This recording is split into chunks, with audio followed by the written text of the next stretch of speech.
topics that we are going to be talking about from now until 10 a.m. You'll be talking to us on our social media handles, that's individual and at KBC Channel 1. My name is Victor Lo. Now, yes, the United Alternative Government Principles signed what I can call a personal unity pledge and coalition agreement amongst themselves yesterday somewhere in Kiambu County, and they pledged that they are going to stay united, and their purpose is to beat President William Ruto in the next general election. So I have got so many questions about that unity pact, because we've seen some pacts or some unity agreements collapsing before general elections. So how is this going to be different? We have got people who have got experience. Martha Karua have got a national experience. Kalonzo Musyoka has got a presidential ambition and presidential race experience there with him. Matiang'i has got, another influence. Talk of Gachagua, who is also commanding another sizable command nationally. And I just want to take a look at how this is going to pan out, because now it's turning out that all these people will sit down at some point. And I normally say that being a presidential candidate is not a ballot box affair.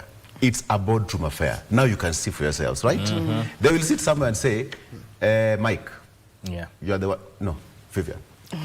Or no, Marie. To be the presidential candidate. So let's talk about that, how they will shelve their personal ambitions, or are they just ganging up against President William Ruto? I'll be joined by 4 people here. David Sankok, who is member of EALA. I'll also be joined by Peter Rero, member of Parliament, Kibra constituency. Dr. Mali Mohamud, who is the Deputy Governor of Mandera County, as well as Betty Mora, who's a political commentator. She's also an aspirant. I'd also like to get her mind as far as that is concerned. So stay with me. We'll be starting that at exactly 7. See you then. Vivian?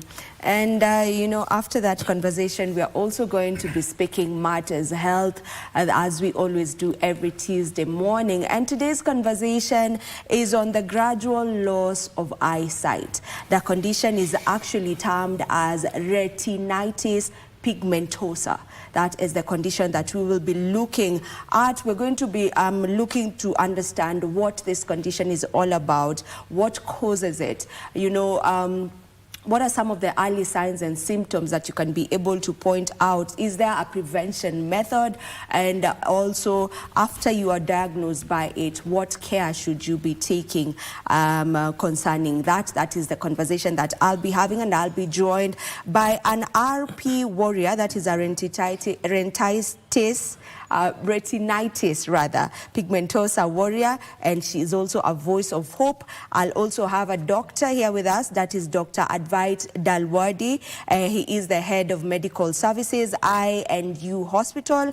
And last but not least, we'll have Mumbi Musau, who's a communication strategist at Flight to Courage. They'll be here at exactly 9 a.m. for us to have this conversation. My name is Vivian Degwa. Do stay with us. Subsequently, the conversation that we are going to have revolves around agriculture, because that's part of an economy whose challenges cannot remain unresolved. According to the Economic Survey Report of 2026, it indicates that agriculture, forestry and fisheries grew by around 2.8% in 2025. When it comes to agriculture, however, when rubber meets the road, farmers require access to capital. They need to buy inputs, among other things, matters of transport, matters of value addition, which is why today we are talking about financing agriculture and why access to agricultural credit matters. And Christopher Kiburu is the Chief Credit Officer at Agricultural Finance Corporation.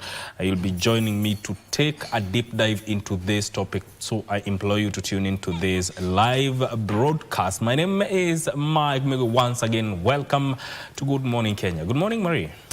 A very good morning to you, Mike, and to all of you joining us from across the country and beyond. My name is Marie Ambo, and definitely I'll be bringing you up to speed with matters news. Of course, El Nino is here with us, according to the Kenya Meteorological Department, and a lot of warnings have been there to just alert Kenyans on what they should do, at least how they should prepare and all that. And that begs the question, Victor, how prepared are you for the El Nino? Yes, personally, I am prepared. But I don't know why people are not so prepared about They're not it. taking it seriously. Yeah, until we experience it. But we need to get prepared. You see, the weatherman has given us that red alert. Yeah, that and we it's have been to- there for months. Yeah. It's been there for months. You know, I hope this time round, even the different government agencies, you know, are doing their best to ensure that we do not, you know, face the calamities. Some of them are inevitable. For instance, infrastructure. There's really nothing much you can do about it, but you can save lives. You know, people who are living in areas that are prone to flooding and mudslides and all that. Something can be done in good time, I believe. Yeah, but it's not just the government and the agencies, it's also the people cooperating, you know, to understand that you cannot replace life, but probably could replace property and all that. Yeah, so sawa. So that's where we want to begin our bulletin this morning, where more than 1.5 million Kenyans are facing the risks of flooding during the October to December rainfall season. According to the National Disaster Operations Center, another 450,000 people could be displaced as a result of mudslides. It says that it has identified 12 counties and regions on high alert, stretching from northern Kenya, the coast, Central, Rift Valley and Western, with the Kenya Meteorological Service Authority announcing an 80% probability of Kenya receiving above normal rainfall. Let's get more details with my colleague, that is Joseph Wahungo. Kenyans are being cautioned to brace up for a possibility of flooding, landslides and disruption of traffic as a result of above normal rainfall, which could lead to El Nino conditions. Speaking in Nairobi during the opening ceremony of the 13th National Climate Outlook Forum, NDOC Director Colonel Retired David Samoei said 1.5 million people could be affected by flooding, while 500,000 could be displaced. We are dealing with a figure of 1.5 million who will be affected and 500,000 who are likely to be displaced. About 3 counties will be affected by landslides. That's Murang'a, Elgeyo Marakwet, and also Kiambu. A further 450,000 residents of Mandera, Wajir, Garissa, Tana River and the Coast Region, Elgeyo Marakwet, Baringo, Narok, Murang'a, Kiambu, Kisumu and Busia could be affected by flooding and mudslides. The agency is also warning of possible disruption of transport, water supplies, electricity, communication networks, railway services and transport services. We have also planned for search and rescue. That is in areas where people will drown. According to Kenya Meteorological Services Authority, the current focus points to a high likelihood of heavy rainfall during the OND rainfall season, while the regional outlook is also showing a strong El Nino signal. The probability of having a strong El Nino are above 80%. Actually, some forecasting centers place it at 90% as very, very strong, and 99% that it will be there. Counties have further been advised not to use schools as facilities for displaced people and instead identify alternative facilities in advance. We have to leave the famous no stone unturned, in the sense of giving advice on the implication of weather to these various sectors. Let's go to the courts, where city lawyer Angela Mulwa will now be charged with the offense of murder of clinical psychologist Dr. Victoria Thunya Muteso. In his submissions before the Milimani courts, Magistrate Joan Mati, Senior Prosecutor Jason Makori informed the court that the Office of the Director of Public Prosecutions had already, I beg your pardon, Mulwa was rearrested at the court's precincts after being freed on a 1 million shilling cash bail granted to her by Emavoko Law Court in a separate case in which she is being accused of being involved in the theft of a motor vehicle and a long-running property dispute linked to the deceased.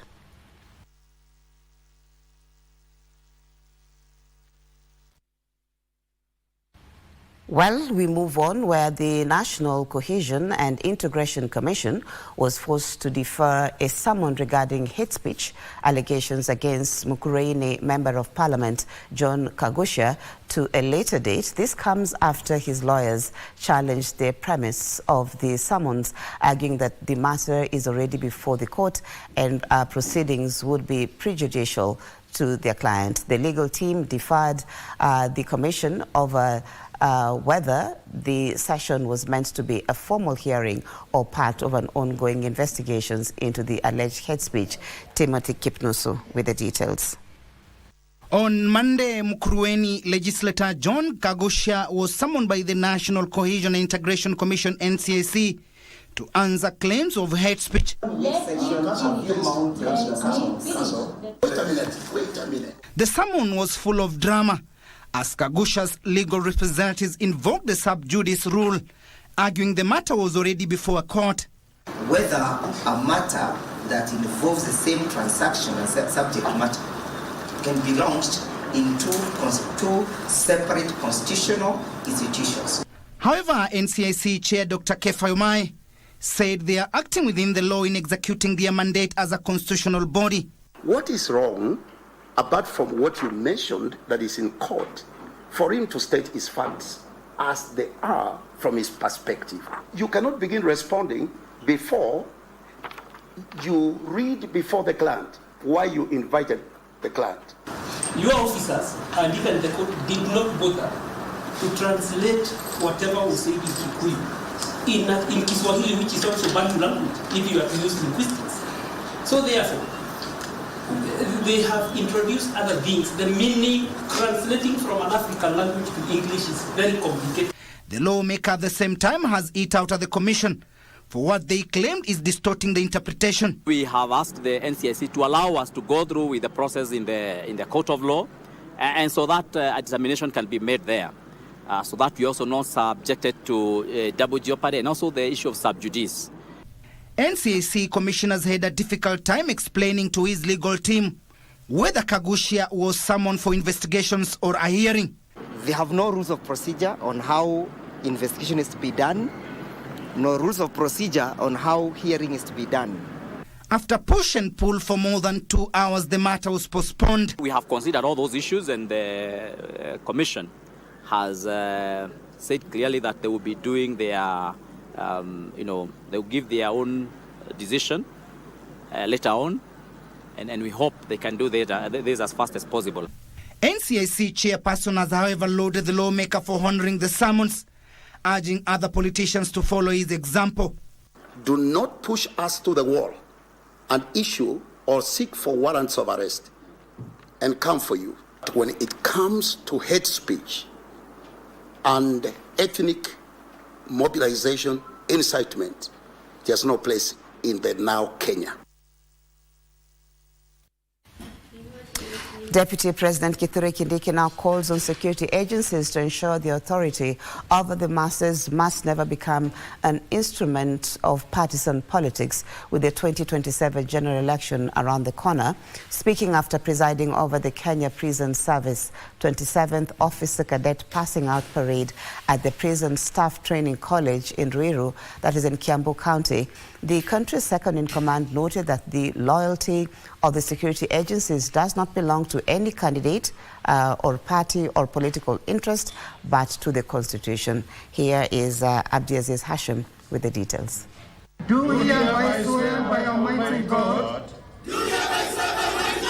Presiding over the Kenya Prison Service 27th Officer Cadet Passing Out Parade at the Prison Staff Training College in Ruiru, Kiambu County on behalf of President William Ruto. The country's second-in-command weighed in on the claims made by the opposition that security agencies in the country are not independent. As officers of a disciplined service, your authority must never become an instrument of partisan politics. This responsibility becomes even more important as our country approaches the next general election. Kindiki noted that security agencies' loyalty is solely to the Constitution. Your loyalty does not belong to any candidate, party, or political interest. Your loyalty belongs to the Constitution, the Republic, and the people of Kenya. Political competition must never become a contest against peace. Kindiki further stated that the Kenya Kwanza administration has delivered its pledges not only to the officers within the correctional service, but to the entire security agencies in the country. The task force that was established by His Excellency the President on reforms in the National Police Service, the Prison Service, and the National Youth Service. Your Excellency, we are on track. Through improved working conditions, enhanced remuneration packages, improved housing, strengthening of our workforce through recruitment and modernizing prison farms and industries. 36 cadet officers completed months of rigorous training, with 12 of them expected to join the medical field to strengthen the capacity at the newly commissioned Wanini Kirei Magereza Hospital, a 150-bed facility located at the Kenya Prison Staff Training College. Former Deputy President Rigathi Gachagua is calling for the consolidation of the Mount Kenya vote ahead of the 2027 general election. Gachagua says the region must remain united and vote as a bloc if it is to have a strong voice in determining the political trajectory. Now, speaking in his Wamunyoro home while hosting Isiolo a delegation, Gachagua said he will traverse other parts of the country to mobilize support and consolidate votes ahead of the general elections. His remarks come as he concludes his 56-day consultative exercise at Wamunyoro with the former deputy president, expected to release his conclave report and outline his political direction ahead of the 2027 general election. Kwa nini Rigiji na kaa mlimani sana? Siaende kwingine. Nataka Wakenya wanielewe. Ndio tuweze kusaidiana. Lazima hii kura ya mlimani niunganishe yote ikuwe kitu kimoja. Hapa Mount Kenya West and East iko milioni 8. Mount Kenya South iko milioni 3, hiyo ni 11. Hii North iko karibu 500. Tuongeze ya Wakenya wengine. Ile ya Western, ile ya Coast, ile ya Nyanza.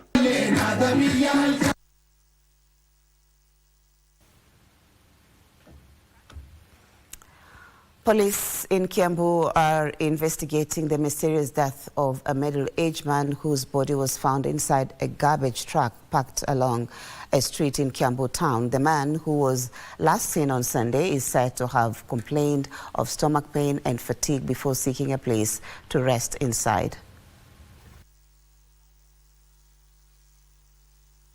The lorry for garbage collection, only to make the shocking discovery of the man's lifeless body inside the vehicle. Speaking to the press after visiting the scene, Kiambu Ward Administrator Job Hamese and Assistant County Commissioner Caleb Nyongesa confirmed the incident, that is.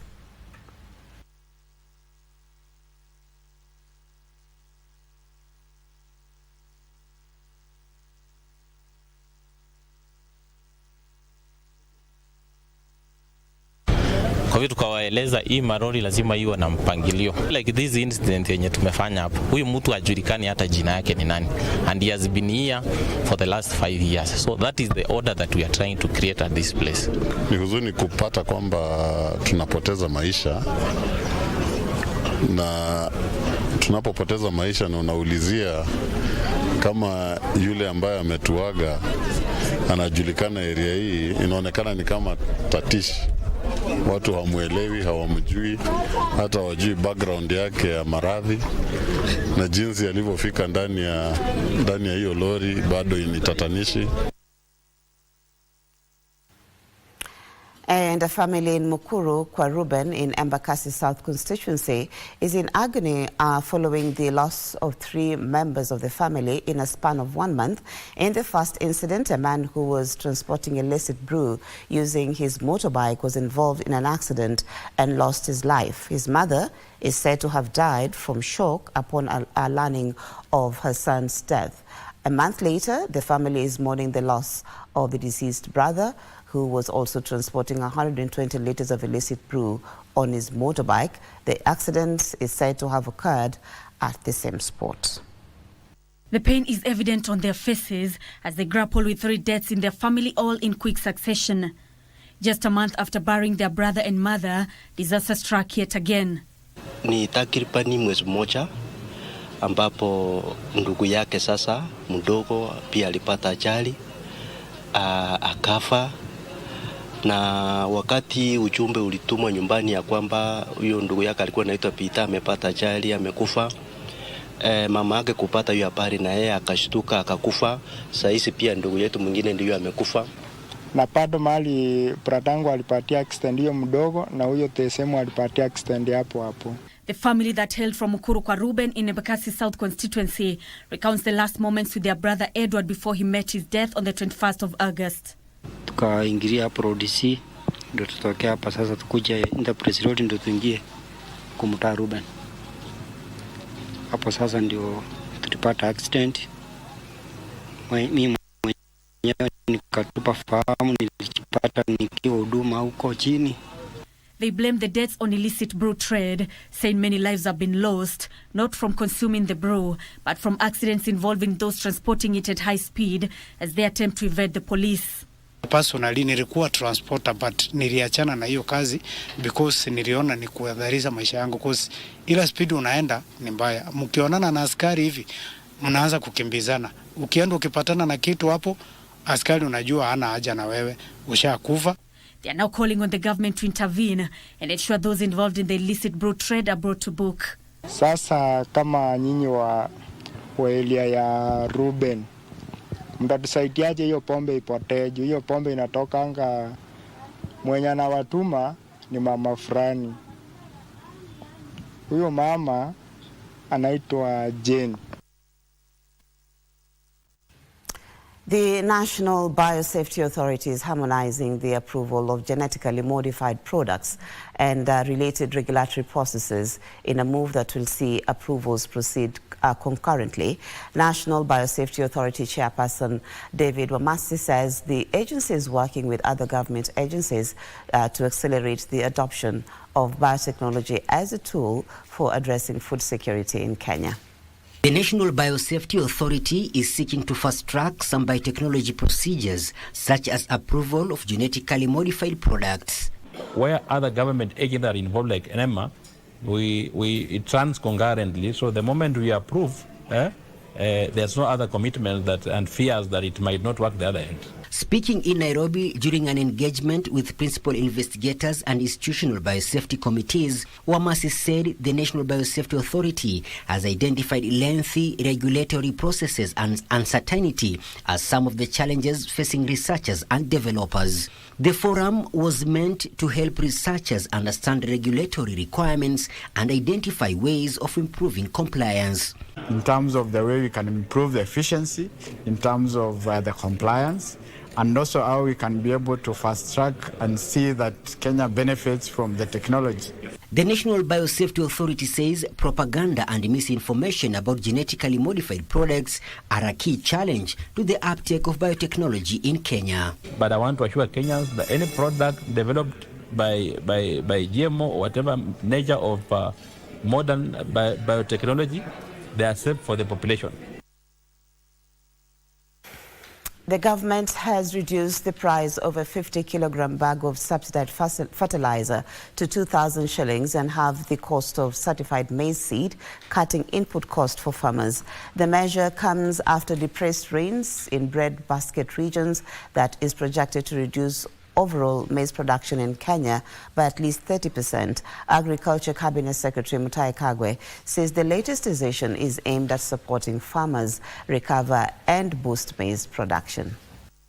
A government delegation led by Agriculture Principal Secretary Dr. Paul Rono last month toured maize and seed farms in parts of Western Kenya and the North Rift region to assess severe crop failure caused by a prolonged dry spell. Dr. Rono projected the overall impact on maize production in Kenya to be lower by at least 30%, even as scientists were deployed to audit the damage. And now the government has moved to cushion farmers by announcing a reduction in subsidized fertilizer and maize seed to empower farmers prepare for the short rain season to recoup some of the losses or the next planting season.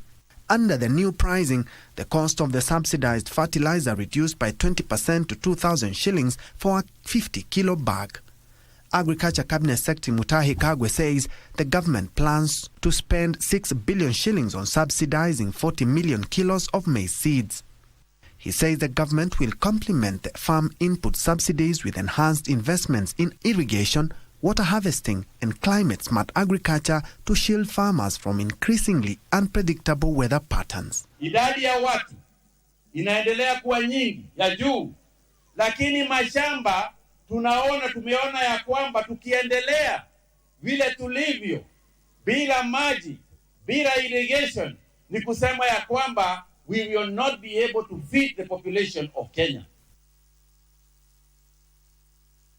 Sports Cabinet Secretary Salim Vuria has officially handed over the Kenya flag to the Malkia Strikers ahead of CAVB African Nations Volleyball Championship, which serves off today in Nairobi. The national women's volleyball team will be seeking to make the most of home advantage as they begin their continental campaign, with Kenya aiming to reclaim its position among Africa's leading volleyball nations.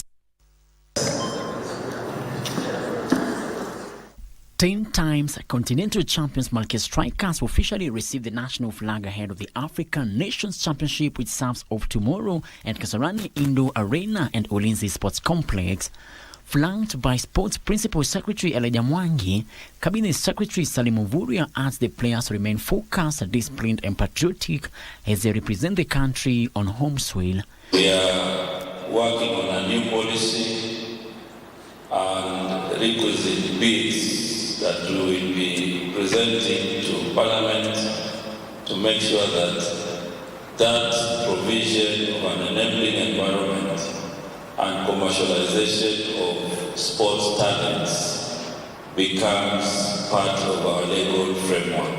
As we submit, take this team for this competition, and Madam Captain, you have promised that you are not going to let us down. I know we shall be with you, God willing. We shall continue supporting you, and we shall be with you as we lift the trophy for the 11th times.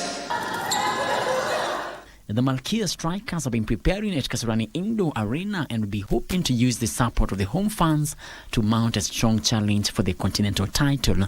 We are going to bring the cup home, but we expect more. So we just want to ask you that you are going to do something. Of course, you can see the girls. They are ready. We are very energetic. And I just want to say that if you continue to hold our hands, even in the Olympics, I know we can make a mark. The championship will be used as a qualifier for 2028 Olympic Games and the World Championship. Frederick Mwoki for Prime Edition. Well, and that's where we put a cap on the news this morning. Thank you so much for your time and your company. My name is Maria Ambo. The rest of the crew of Good Morning Kenya is still here to steer you through the rest of the program. Stay with us if you can.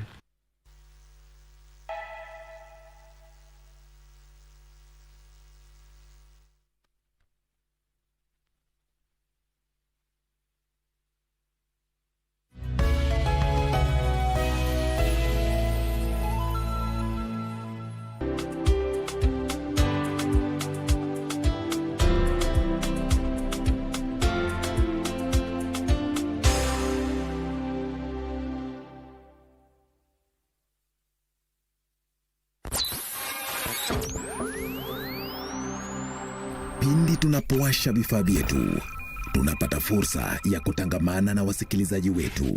Karibu sana thĩinĩ wa tabarĩra ya Rwiga. Tunapeperusha utangazaji uliobobea katika habari, nĩ ũndũ wa macio na mangĩ maingĩ, burudani, aha nĩ harĩa tũkoragwo tũkĩigua nyĩmbo mwaki nyĩmbo hot, na hamasisho la kiroho. Usiachwe nyuma. Jiunge nasi kwa safari ya kufana katika 99.5 FM. Soro FM.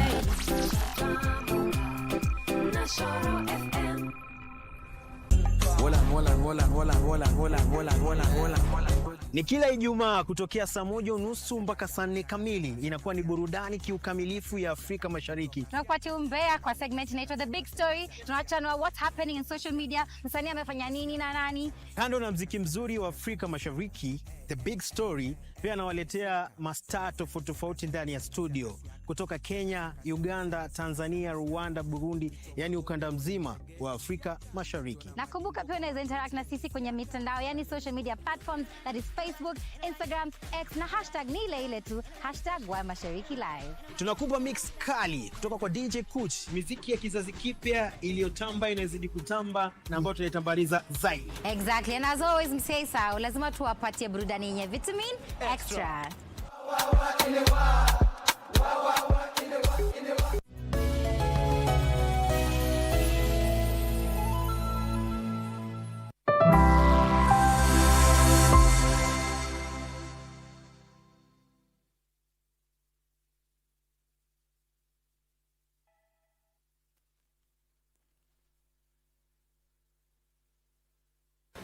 All right, welcome back. Thank you so much for staying with us.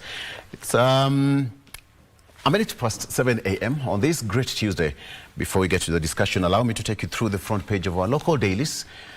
Very fast, I have got 3 newspapers here: the Standard's, Daily Nation, and the Star newspaper. Let me start with what we have on the front page of the Star before we get into our discussion today. All right, so on the front page of the Star newspaper, fertilizer subsidy inside states 32 million bags in 4 seasons. Fertilizer subsidy inside states 32 million bags in 4 seasons. Program now spans 45 counties, 417 sub-counties, and 1,382 wards. That is countrywide. And it has been put there. You can take a look at that story on the inside pages of the Star newspaper. There is also an expose here. Nancy Gadongo exposes financial rot in elite secondary schools. Nancy Gadongo now exposes financial rot in elite secondary schools. That's a story here, another on the front page. And most widows with HIV infected after burying husband. And this normally happens within a span of 2 years. That's another sad story there. You can take a look at it on page 9. Opposition now demands answers from IBC on polls. That is another story of main focus, where opposition is now demanding answers from IBC on polls. That's on the front page of the Star newspaper. What does it say there? And Kisumu governor race heats up as aspirants court voters. Kisumu governor race heats up as aspirants court voters. We have got several aspirants who actually have been highlighted by the Star newspaper. Development record, economic promises, personal popularity, grassroots mobilization, and the ability to build alliances are emerging as key battlegrounds ahead of the election. And the 6 candidates highlighted here by the Star is Kisumu Central MP Joshua Ron, Senator Tom Ojenda. We have got former Governor Jack Ranguma, who wants to come back. We have got Kisumu West MP Rosa Buyu, and Woman Rep Ruth Odinga, and finally the Deputy Governor Matthews Owili. So with 350 days to go, that is the situation in the lakeside city of Kisumu. So there are top 10 counties by fertilizer redemption as per the Star illustration here. You can take a look at that. It has been illustrated on how counties received bags of 32 million bags of fertilizer in 4 seasons. So that is on the inner pages. And finally, the Gadongo exposed illegal fees, financial rot in top high schools. Audit report shows massive procurement irregularities and illegal expenditure. That is the Auditor General, Nancy Gadongo, has actually said that the parents are paying millions of shillings in illegal fees in some of the country's top secondary schools. Illegal fees. That is what is here, illegal school fees in some of the top secondary schools. Gathongo also revealed massive procurement irregularities, illegal expenditure, and widespread financial mismanagement in the institutions. The revelations are contained in the latest financial audit report for the schools for the period ended June 30th, 2025. Okay, so let me just take you through some of the schools that are, according to the Audit General, this has placed a heavy financial burden on parents amid tough economic times. And Alliance High School collected 42.25 million shillings through a Parents Association support program.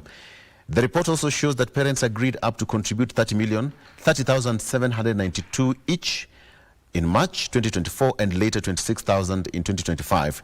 That is as per the auditor's report. And now at Mangu High School, parents paid a total of 55.95 million shillings in extra levies. Okay? That is what's here. And we're just waiting to, and there's so many schools highlighted by the Auditor General. So, and finally on politics, opposition demands answers from IEBC over 2027 election. The team has raised concern over preparedness and independence of the agency. We'll be taking a look at that story shortly. What we have on the front page of the Standard, inside the conclave. That's also the front page of the Standard, inside the conclave. All right, and the gentleman on the front page is former Deputy President and DCP party leader Rigathi Gachagua. The Standard reports that DCP leader Rigathi Gachagua has emerged from his 55-day Wamunyoro political conclave with a clear message. He wants to lead the opposition into the 2027 presidential contest to oust President William Ruto, but he is willing to step aside if a stronger candidate emerges. The former deputy president says that his nationwide consultations exposed deep anger over the economy, education, healthcare, agriculture, taxation, security, and governance. That is on the front page of the Standard newspaper. And of course, there's a story here of an Narok teacher who has won world record after publishing 20 books in 2026. Talking about 2026, we are in the month of August, and in 8 months, he has published 20 books. And he's now went world record. That's impressive. That's impressive. And of course, over 150,000 first-year students apply for university scholarships. That is when it comes to education. Rising university enrollment is putting unprecedented pressure on government funding, and now hundreds of thousands of students are expected to depend on scholarships and loans with academic year. Okay, and finally, as we talked about, Kenya on alert as El Nino rains could continue until into January 2027. That's according to the weatherman. The Kenya Meteorological Department Service Authority has forecast above normal rainfall across most parts of the country during October, November, and December. Let me take that. The Kenya Meteorological Services Authority has forecast above normal rainfall across most parts of the country during October, November, and December. That is the season, with several regions expected to continue receiving rain beyond December. That's continue until part of January. Areas highlighted by the Meteorological Department is Nandi, Kakamega, Vihiga, Bungoma, Siaya, Busia, Baringo, Nakuru, Trans Nzoia. We have Uasin Gishu, Elgeyo Marakwet, West Pokot, Kitui, Nyamira. We have Kericho, Bomet, Kisumu, Homa Bay, Migori, and finally where Mheshimiwa Sankok come from, Narok. So you expect to get some rain, Mheshimiwa. And the region will begin receiving rainfall from September. That's in a few weeks' time. That's next week. And that will continue until January. Are you ready? Very ready. How ready are you? We have been ready, especially in Narok. You know, there have been the issue of floods. Yes. In Narok in the past. But that was solved by the administration of the former governor. Samuel Kunda Yulatunai, together with former President Uhuru Kenyatta. Yes. They actually controlled the floods through some water pans in series, and then again through channeling the water to the river. Yes. So nowadays in Narok Town, we are not fearful of floods, unlike in the past. In the past, there was a day, I used to have a clinic, Loita Medical Services, inside Narok Town, in CBD. So one day there were a lot of floods. I had to go to the roof. I had to be taken by my staff to the roof of the building. Because it was overflooded? And it was overflooded, and the building just next to us collapsed, and 15 people were swept away by the raging waters. So we really thank Samuel Kunda Yulatunai, the former governor, together with Uhuru Kenyatta, the former president, for solving that issue permanently. Otherwise, we'll be talking about another 20 people being swept away in Narok Town. Great. We'll be getting back to that. Today you are in blue. You are not in the normal green. I like blue because, blue is the color of the sky. You'll tell us. Okay. You'll tell us why you're in blue today. Okay. Gachagua ends 55-day conclave and shifts focus on opposition pick. He says that if he's not the favorite, then he'll support whoever the team will pick. Finally, Uhuru defies critics as Ruto allies question his political role in 2027.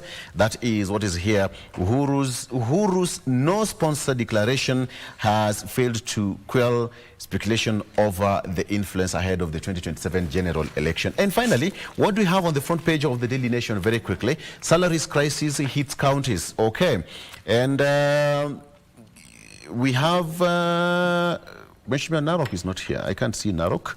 Narok is okay. Under the stewardship of Governor Patrick Ketureto Lendutu, Narok is okay. Okay.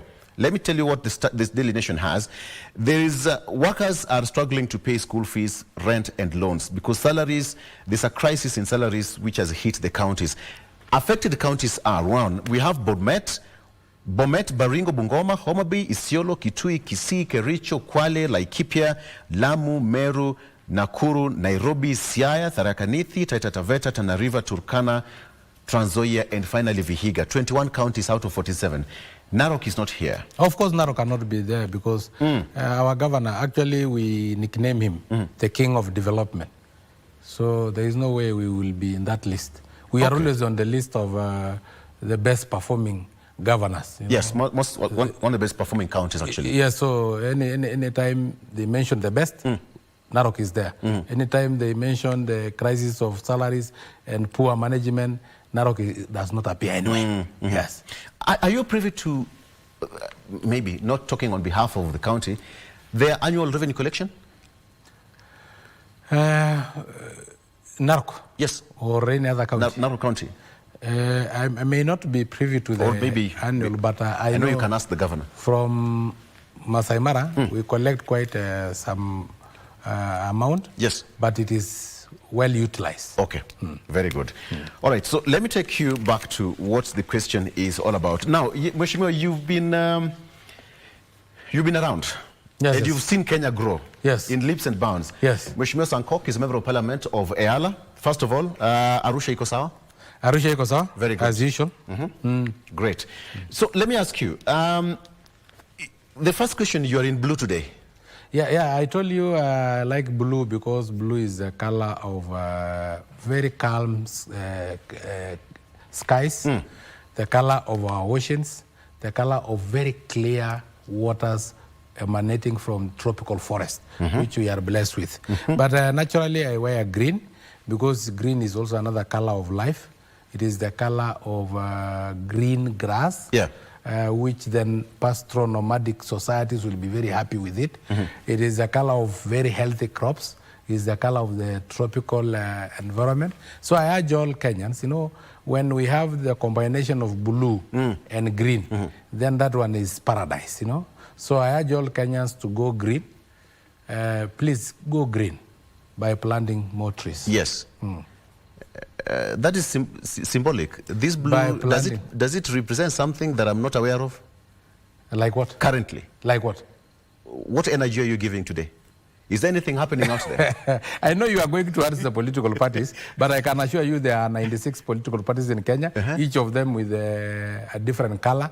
So if I put on red, you'll say it is Jubilee. If I put on yellow, you'll say it is UDA. If I put on blue, you'll say it is Linda Mwananchi. If I put on green, you'll say it is DCP. But I will not walk naked to please you. I'll have to have a color. Okay, okay. I get it. Great. So now, yesterday, Mheshimiwa, I asked a question. You've been there before. Yes. And the United Alternative Government Principles signed what I call personal unity pledge and coalition unity Before even we go that agreement. Just allow me. Okay. Yesterday, we lost a very important advocate for person with disability, Honorable Beatrice Mitaru Njoki. Oh. She was an MCA nominated to represent person with disability in Kirinyaga County and as person with disability across the country and even across East Africa.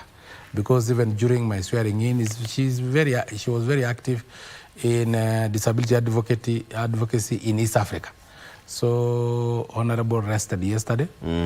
She had been fighting cancer. And I can just tell the family, may God give you grace to overcome such loss. Person with disability, there are 6.5 million Kenyans with disability and the more than 20 million East African citizens with disabilities. All of us are mourning. So may her soul rest in peace. Condolences to that. Condolences to that. Okay.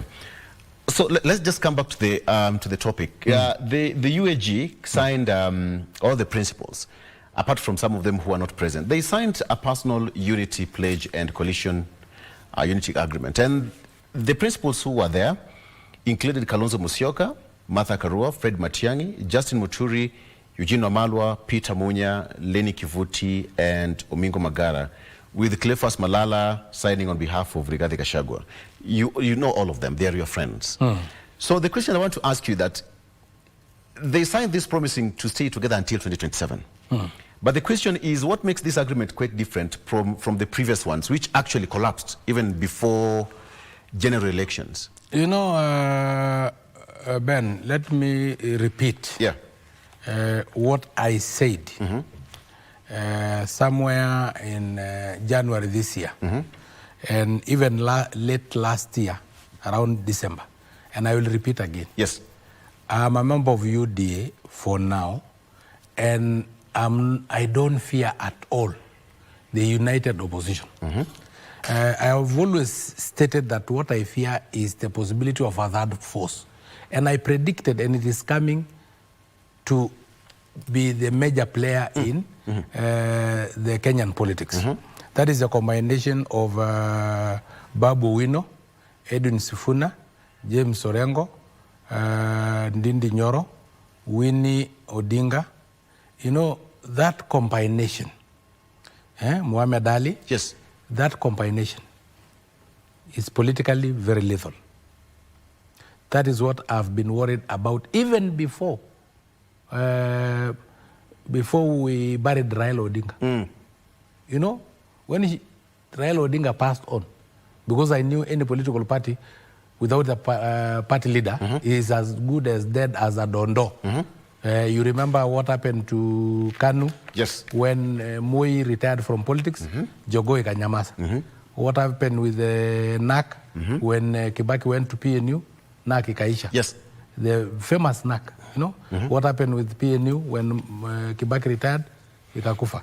What happened with the URP when Ruto left URP? It is dead. What happened with the Jubilee when President Uhuru retired? It is dead. So I knew ODM will die. But I was fearing that third force that I knew it will emerge. And if the UDA brigades will have had me, we will not be worried today. Because this is united opposition. For me, I don't care about the agreement. It may collapse the way the others have been collapsing. But some of them collapse after, not before the elections. If they go with the agreement to the 2027 general election when they are united, then as a member of UDA, I have all the reason to worry. Okay. Look at it this way. Especially if they loop in the third force I'm talking about. Yes, if they loop in the third force I'm talking about. So without looping in the third force, they'll not have enough energy to stay strong until the election time. You know, this Rigathi Gachagua, that guy is also very lethal. You know, he has been a colleague in the 12th Parliament, and people underestimate him. You see, we thought maybe after 2 weeks he will not be there, but today, no newspaper without the headline of Rigathi Gachagua, no topic like you now, you have called me here. I'm discussing Rigathi Gachagua, who is in DCP, and I'm in UDA. Yes. You have even discussed even my green suit related to Rigathi Gachagua. So that guy is not a joke. So if they don't loop in, yes, general election we may be facing a second round. Give me your honest analysis of the current political situation in Kenya, from where you sit. I think we are missing the point, especially us who are campaigning for UDA. We think Kenyans are supplicants, always seeking favors. So we have taken handouts, camouflage them, or rename them as economic empowerment programs. But I fear that it may backfire. You know why? When you give out handouts, Kenyans are very well aware that it is not your own money. It is their own taxes from a liquidated infrastructure.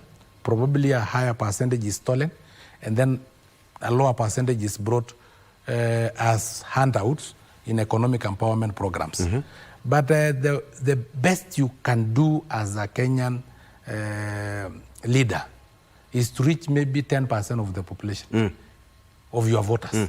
If you are an MCA, you can only, because of your resources, even if you liquidate a few infrastructure, you can only be able to reach 10% of your voters. And if you reach 10% of your voters, the rest of the 90% will say, let the 10% vote for you. Because they don't know why they were excluded and others included. Because what criteria? You know, when you apply for a loan, you know, probably I miss out because they wanted a security of a logbook and I don't have. But for the handouts that are being this here and there, like now the Alcalaos situation, somebody got a mattress, somebody else did not get. What was the criteria of using to give this person a mattress? And even the 10% voters that you are reaching, others will say, what was the criteria for somebody to get 1 million and another one to get only 1,000? They may even decide, out of the 10% that you have reached in your handout, only those you have given the highest amount will vote for you. Those you have given a low amount will not vote for you because they don't know the criteria. So this campaign strategy may backfire terribly. Terribly. I think if we concentrated on infrastructure, you know, when you build a road in a constituency, everybody will use, including you, even your own political enemies. What will happen with your political enemies? They will say, by the way, this guy is working, you know. You will end up winning them. If you have constructed a school, and then children of your political enemies enjoy the services. The political enemy may change their own mind. But this issue of handouts, literally, and you will just attract your friends. Give your friends the handouts, they'll go and say, what was the criteria of selecting the beneficiaries, and what was the criteria of another person getting a boda from the handouts of our own taxes, and another one getting a washing machine. Mheshimiwa, from what I can hear from you, it's a classic example of Kenya's bad politics.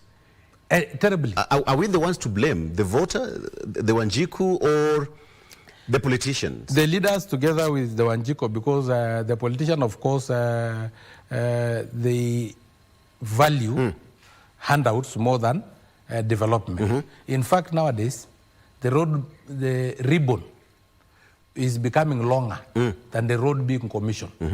Yes? The speeches are becoming longer than TV series. And you know, when the speech is longer than a TV series, you are just trying to explain your failures, you know. You take a lot of time, you know, to explain something that you didn't do, and how you didn't do or how you will do will not be like when you have an infrastructure talking for itself, because development, just like pregnancy, it does not need advertisement, does not need those TV series, those speeches longer than TV series. It will advertise itself. A pregnancy will be seen. That is what development is all about. So I blame partly the leaders for really concentrating on handouts, not knowing that it will backfire, as I explained earlier, but also the citizen. Because citizens squeeze now is as if a politician is a mobile bank. But I can tell you my salary. How can I give you my own earned salary? Why don't you give me yours? Because you also earn here in KBC. I earn in Parliament. What make you believe that the one I earn in Parliament, I can dish out, and the one you earn from KBC or as a doctor, you don't dish out? It only simply translate to, because I have access to public coffers, I can pick from the public coffers and dish out. Because Safaricom CEO earn closer to 14 million a month. An MP earn 1 million. Yes? The most managers of our banks, CEOs, earn a lot of money. But why are they not dishing out? Because they can't access public coffers. But those who are earning less, who are leaders, MCAs, they are dishing out. Why? Because they can access to liquidate an infrastructure and give it to you. Yeah. Yes. Okay. The next time you are given an handout, just know that is a classroom turned into cash. Anytime you demand for an handout, just know, through economic empowerment programs, just know that is a bridge being liquidated into cash, so that they can give you, because they cannot give you a salary. Because how can you, because we have doctors who are earning a lot of money. We have media guys, including you, I know, you are earning a lot of money. Why are you not dishing out? Because it is your salary. I do. Members of Parliament don't dish out their own salary. What they dish out are liquidated infrastructure. Okay, so what will be the campaign of this? What will be the main selling point this time around? Kenyans are very clever nowadays. You saw what happened in Norcalau. When they make the decision, it doesn't matter what you bring. It doesn't matter you bring the gas cylinders. We took gas cylinders. We took mattresses. We took transformers. We took everything. But they had already made their decision. So ours as UDA is to try and convince Kenyans through infrastructure. Because I can tell you, Kenyans will accept nothing less than development. Kenyans are not like the Kenyans of 1980s. These Kenyans are enlightened. Most of them are educated. The Gen Z are very intelligent. There is nowadays a seamless passing of information from one generation to another one. You know, through the phones, through the digital platform. Everybody can really access what you have done. They can question, they can compare and contrast. You see, like when you come to Narok, yes, people from Narok will say, what did the former president do in Narok? What is the current president doing in Narok? And then they compare. Yeah. And they have all the information. And they can access all the information. Because my brother, if an opposition leader go to a podium and promise wananchi, I will build for you this road, SGR, or a hospital in exchange of their votes. An already elected leader is going to promise in exchange of what? You are already elected. You should be in your workstation. Today, if I meet you around in the streets, Uhuru Highway, loitering, I am 100% sure you are not on duty, because your workstation is the studios of KBC, Channel 1. If I meet a doctor around a school compound, you know, I just know this guy is not on duty, because his workstation is a hospital. If I find a teacher loitering in bars, I know this teacher is not on duty because his workstation is a school. Okay. If I find a politician who is elected, a member of parliament, launching projects on the ground, I know he's not on duty because his workstation is parliament. And you know, it's unfortunate. Leaders have become like contractors. They are in an infrastructure project during foundation, during plastering, during roofing, during painting, you know, as if they have become contractors. Okay. Yet, if you are a member of parliament, you have CDF managers to do that. If you are a president, you have ministers to do that and PSS. I want to take a break. You've mentioned all those people, and someone is asking me, so if Sankok is not in Arusha? Then I'm not I'm not on duty. Very good. And I can tell you today, I am in duty because we are having the EAC medical product bill, public participation, here in Nairobi. Okay. And the seed variety bill here in Nairobi. You'll tell us more about that. Yes. Very good. Let's take a break with David Sankok. Today is one-on-one with him. Stay with us.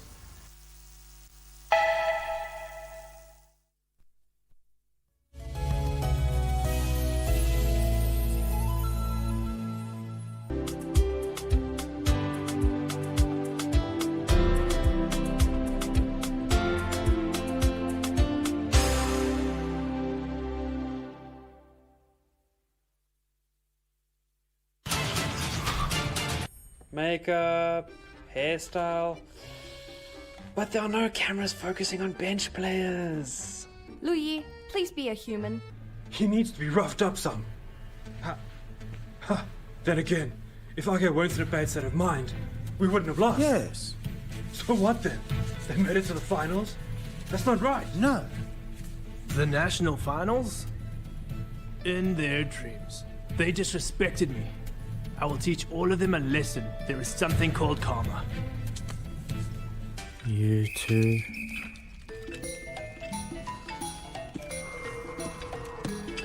What's that smell? Tommy. Overly dramatic. Whoa.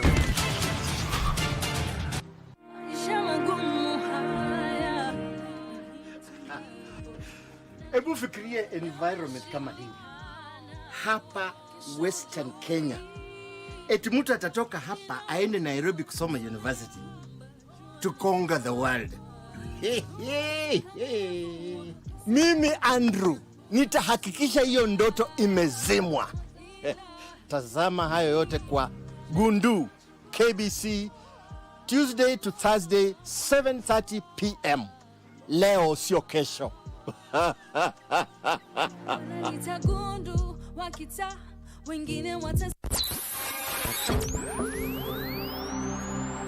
Pindi tunapowasha vifaa vyetu, tunapata fursa ya kutangamana na wasikilizaji wetu. Karibu sana thĩinĩ wa tabarĩra ya Rwiga. Tunapeperusha utangazaji uliobobea katika habari, Nĩ ũndũ wa macio na mangĩ maingĩ. burudani, Aha nĩ harĩa tũkoragwo tũkĩigua nyĩmbo mwaki nyĩmbo hota. na hamasisho la kiroho. Usiachwe nyuma. Jiunge nasi kwa safari ya kufana katika 99.5 FM. Shoro FM.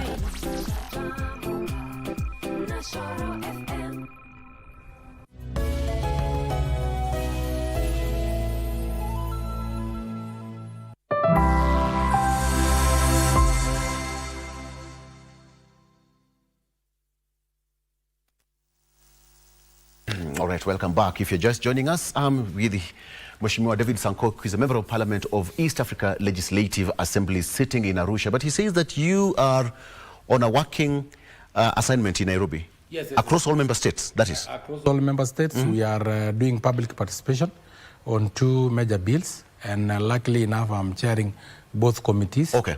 Actually, subcommittees.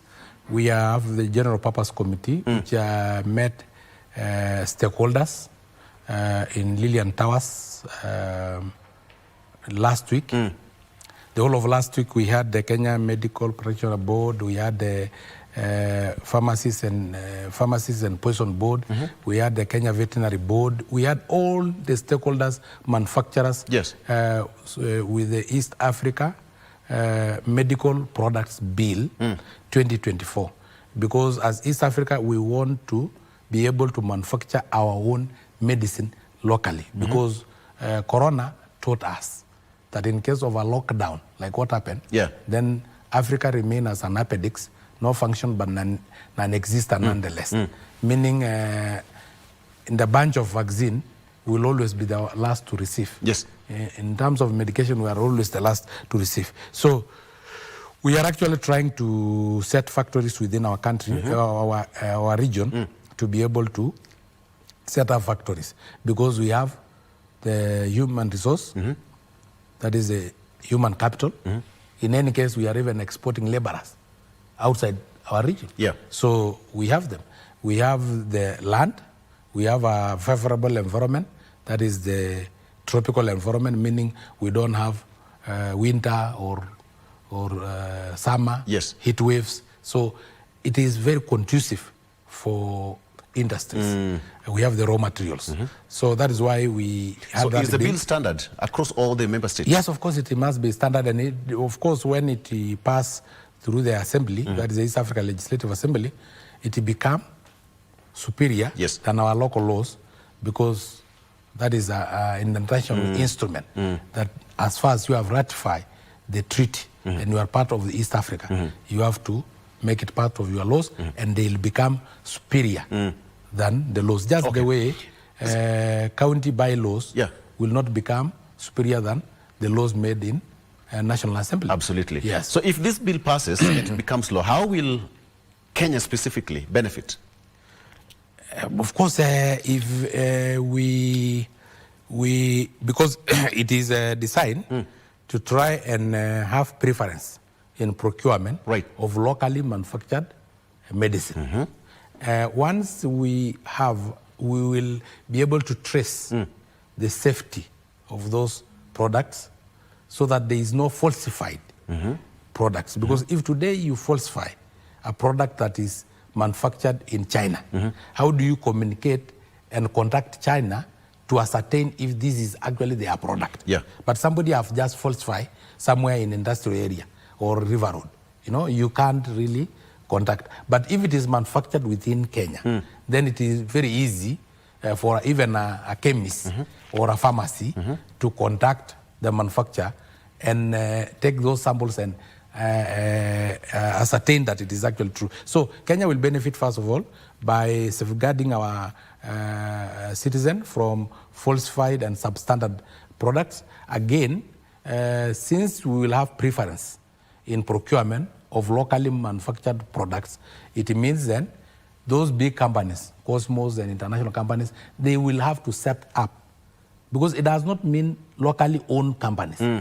As far as they are locally manufacturing, they will have to set up their big companies within our region. When they set up, we benefit from taxes, we benefit from employment, we benefit from consumption of raw materials. So we will literally benefit, and that is how countries become part of the first one. Yes. So will it affect, or will it contribute to all the member states? Once the bill passes? Of course, once it has passed, it becomes superior to any law or any law within the 8 member states. Yes. So any member of the East African community, starting from the Federal Republic of Somalia, United Republic of Tanzania, Kenya, Uganda, Rwanda, Burundi, Democratic Republic of Congo, and Republic of South Sudan, all of them, this law will become superior and it will apply into their... just out of curiosity, Mheshimiwa, will EALA construct a factory? No, EALA will not construct a factory. The bill, what it seeks to do is to have preferential treatment in procurement and preference. Yes. In procurement, you will have to procure first from locally manufactured medical products. Before. It's like the other bill that I had.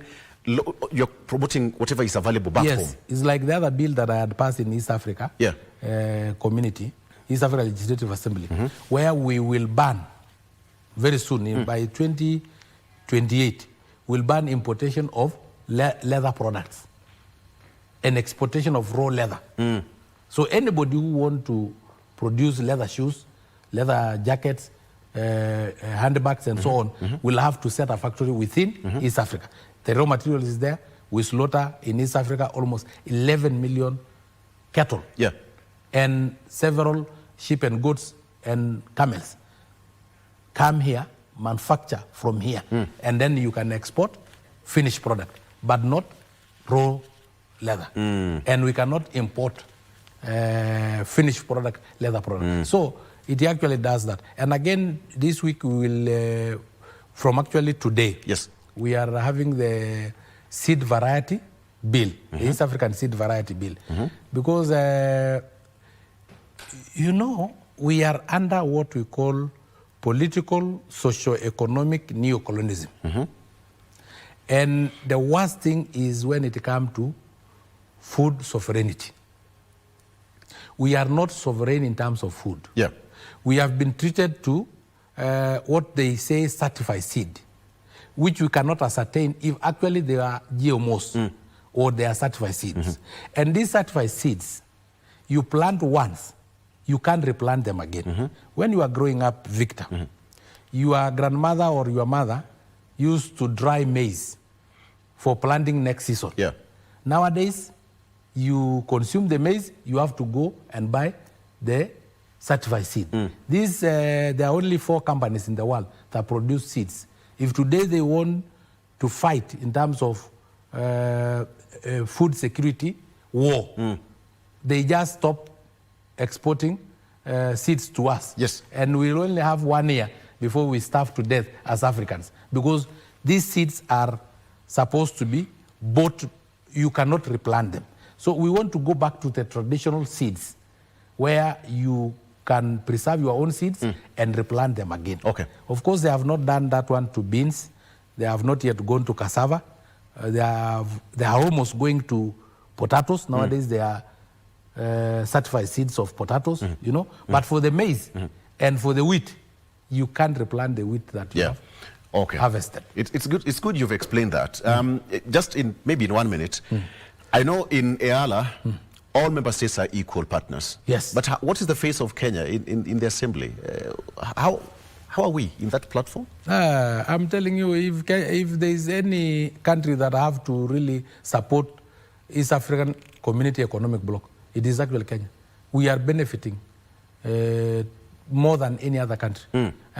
Give an example of banks. Which bank from other East African community do you have in Kenya? But we have Equity in Kinshasa. We have a cooperative bank in Uganda. Our main bank within our East African headquarters in Arusha, the main bank inside that building is Kenya Commercial Bank. Our flights to DRC is almost 11 per week, and they don't have a public airline. That is an official airline. We fly into Burundi almost 7 times in a week. They don't have an official airline. So we benefit more because KQ and our airlines are flying. We fly into Tanzania. KQ fly into Tanzania 3 times more than how the Tanzanian airline fly into Kenya. So we really benefit. Our citizens are working almost everywhere in this region. And we must take advantage of this massive market, a market bigger than that one of the United States of America. EAC have 350 million citizens. EAC is sandwiched between 2 major oceans and the Gulf of Eden. Meaning, if we want to do business with the Far East, China, Australia, India, Japan, we can use the Indian Ocean.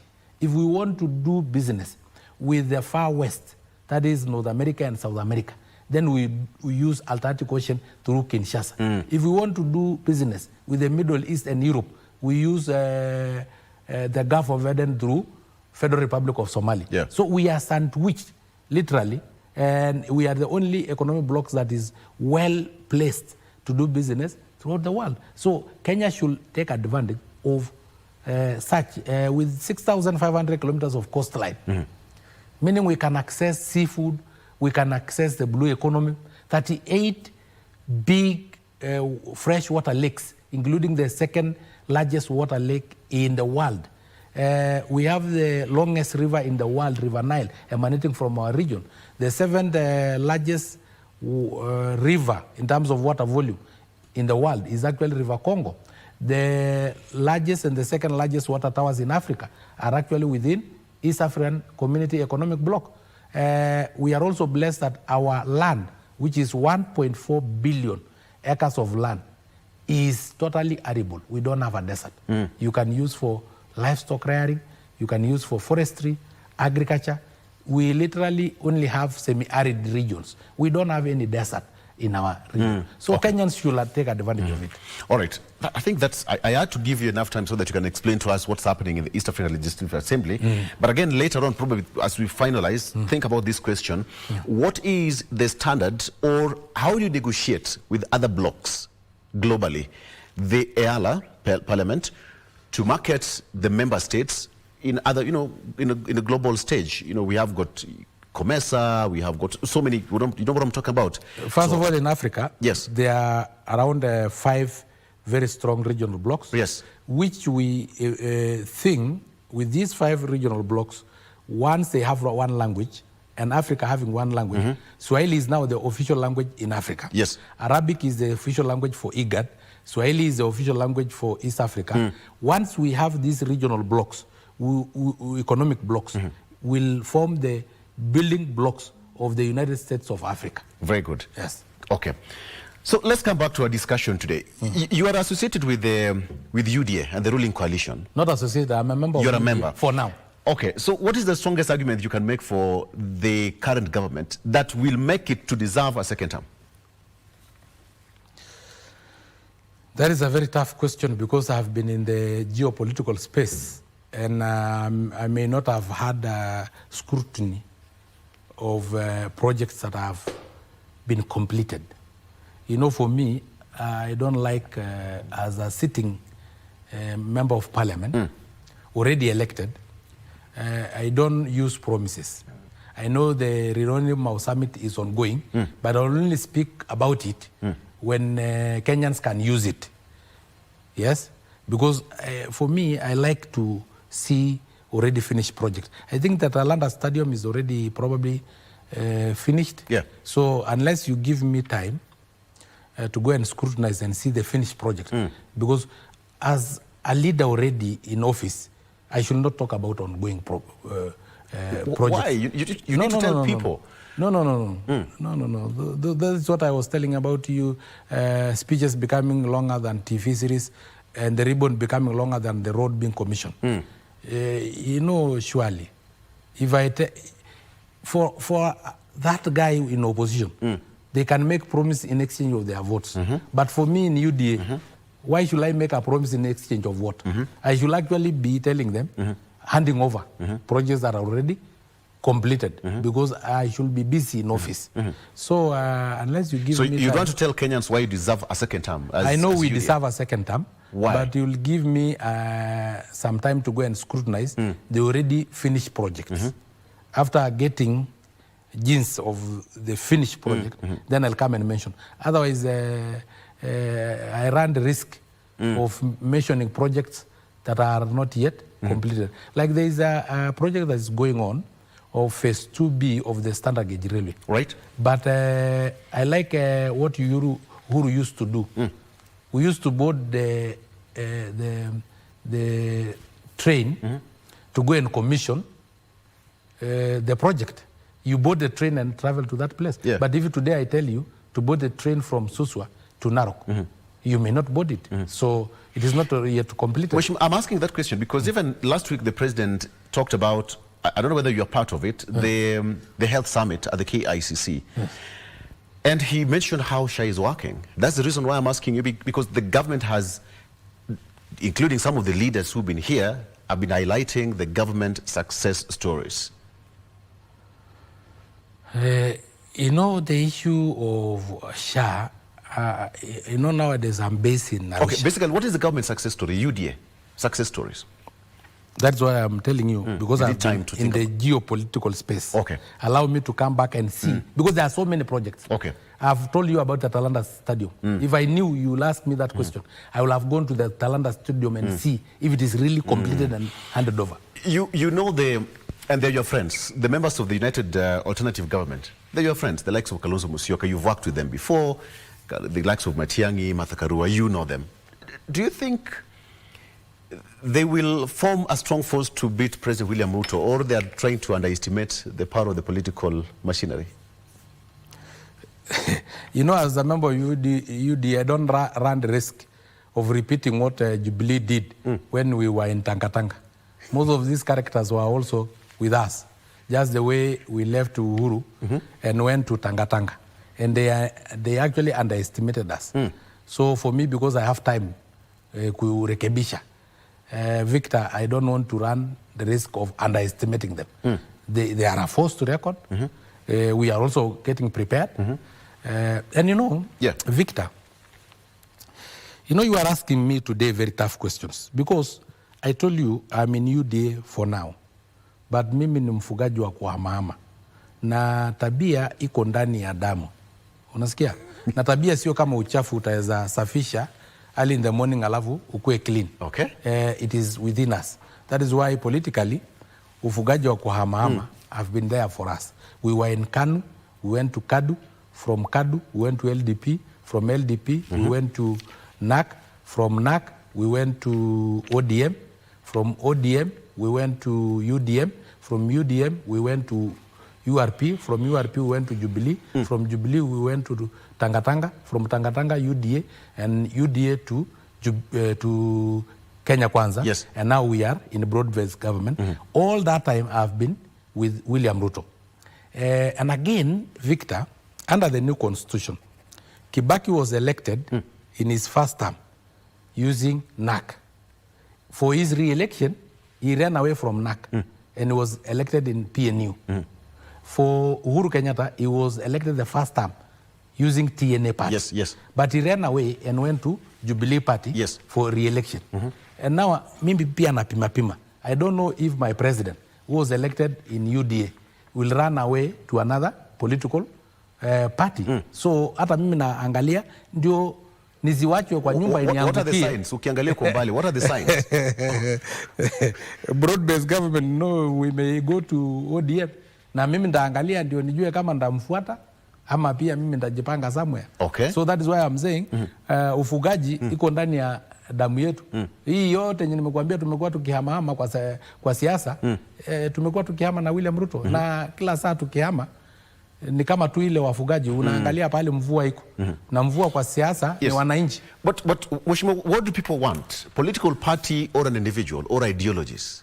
Ideologies. What matters? Kenyans nowadays is ideologies. The only risk we have is that 4 million Gen Zs have taken the ID card, but they have not taken the voting card. And governments that are constitutionally elected cannot be overthrown through the Gen Zs uprising or streets and demonstration. They can only be overthrown through the ballot. So I ask our Gen Zs, the 4 million of them, please, today, just go to that registration place, IEBC, so that you can take your vote. And then you can assist us, change the leadership that you need and bring in those who you want to re-elect. But you cannot do that through the streets. So it's about ideologies. Of course, you cannot assume the fact that we have got several blocks in the country, you know, this region voting, this region supporting that. We have got a kingpin here and there. The reason why I'm asking this question is, it is the first time that Kenya is going to face an election without your friend, the late Raila Amolo Odinga. But do you think his name is going to affect what is going to be, even posthumously? Yes, because, you know, Raila Odinga have been the enigma of Kenyan politics. To me, and I say this one without fear of contradiction, he has been the longest serving president of the Republic of Kenya. Whether you call him the people president, prime minister, or give him any other name. He has been leading half of Kenya for almost 4 decades. He was working with Moi And the cooperation with Moi, NDP, and Kanu Maja, he was leading half of the cabinet. He have worked with Mwai Kibaki as a prime minister, a co-principal. He have worked with Uhuru Kenyatta through the handshake as a co-principal leading half of Kenya. He have worked with William Ruto, leading half of Kenya. So to me, he have been the longest serving president of Kenya. And his death have left a vacuum in Kenya politics. Some of us build our political career around him, not necessarily working with him, because I've never, I just worked once briefly with Raila in ODM when William Ruto was in ODM. But he have been our punching bag in raising our political profile. You know, if you go, because I'm a pastoralist, if you go hunting and people say that you have fought with a lion, your profile will go up. So to raise our political profile, we were to fight with a political lion. The political lion of Kenyan politics was actually Raila Odinga. You can't go to the bush and fight with a rabbit or fight with a kangaroo and believe your political profile will come up. Now, hii mapanya ya siasa when walikuwa around Raila Odinga, like the Tom and Jerry, you know, this Mudavadi and Wetangula, you know, if you try to fight with them, your political profile will go low. So we did not actually hate Raila Odinga. We feared him as a lion, a political lion, and we had to fight him for you to raise your political profile. Who did you call Tom and Jerry? Maybe you are misquoting me. A slip of the tongue. Who did you call Tom and Jerry?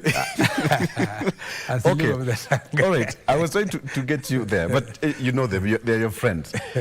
Allow me to ask you this question. Now, we are headed to this position. When it comes to coalition building, again, and you know how it's done, it's a boardroom affair. So what matters? National ambition or the science behind picking a candidate or a personal ambition? Yesterday, Kenya boardroom will work. Kenya of today, it will not. That is why the... You can take that again? What did you say? Yesterday, Kenya, boardroom will work. Will work when you form coalition boardrooms. But today, Kenya, it will not work at all. Those boardroom agreements are for your own individual benefits. But they have to meet somewhere and form a coalition. Now, whether they form a coalition or not, Kenya decided. Have you not seen what, when there was profiling of the Gama people by Aden Duale, by calling them Fisi? You know, we ended up forming the Kenya Fisi Alliance. Of all Kenyans who have married wives from Gama community, because a Fisi can only marry another Fisi, you see? And then of all the products of that union, because mtoto ya Fisi ni Fisi. So we have the Kenya Fisi Alliance. Any Kenyan who married from Gama, and then any product of that union, they are members of the Kenya Fisi Alliance, to show Kenyans that Kenya is united and it cannot be disunited the way it was done in the 2007 post-election violence, when there was a political genocide mantra of 41 against 1. You know, that one will not work in today's Kenya. That political genocide mantra of 41 against 1 was given birth in a boardroom. And it actually worked in Kenya and brought post-election violence. Today, it will not be possible. Those boardroom agreements are for your individual benefit, selfish interest. What will work is if you deliver to Kenyans. If you do not deliver to Kenyans as an MCA, as an MP, as a senator, as a governor, you will be kicked out. And with this privilege of information, yes, everybody knows the role of every individual. They know the role of the governor, how much is in his access in terms of resources. They know the MCA, what extent he can go in. They know the work of a senator. So they will judge all leaders according to how they have delivered. Most leaders will be kicked out. I can tell you, 70% of them will not come. Okay. Mheshimiwa, you said you belong to, wewe ni mfugaji wa kuhamahama. Yes. Na naangalia pale mvua iko. Unatoka. Na kwa siasa mvua ni wananchi. Okay. So you are also a political nomad? Of course, yes. Yes. Kuna mvua wapi sasa unataka kuhama, unataka kuenda? Bado ndio naangalia hata Victor, wewe utanisaidia tuangalie mvua iko wapi. I'm not a weather focused person. Yes, mimi kwa siasa mvua ni wananchi. So bado mimi nasikiza. Siku hizi unaona naita watu kutoka Narok, naita watu kutoka Murang'a, naita watu kutoka Taita Taveta. Tunakaa kwangu nyumbani, tunachinja kang'ombe kidogo. As we discuss, nasikiza venye wanasema. Pahali wananchi wako ndio mimi naenda. So unaona aje mvua inaanza kutoka from wapi? Mapana si ndio natafuta. Na kama utaweza nisaidia tutafute, basi you will have assisted me. Bado mimi natafuta pahali mvua, napiga simu, mvua iko upande gani? Ndahama kwenda upande hiyo. Ama ndabaki pale niko. Lakini nimekuambia, I've told you, under the new constitution, Kibaki was elected on a NAC ticket, but his second term re-election, he ran away to PNU. There is something you're trying to say. Uhuru Kenyatta was elected on a TNA ticket. On the second or re-election, he ran away to Jubilee. My president and my party leader have been elected on a UDA ticket. Mimi sio mjinga niongoje nyumba iniangukie. Ndaangalia kama yeye anakimbia.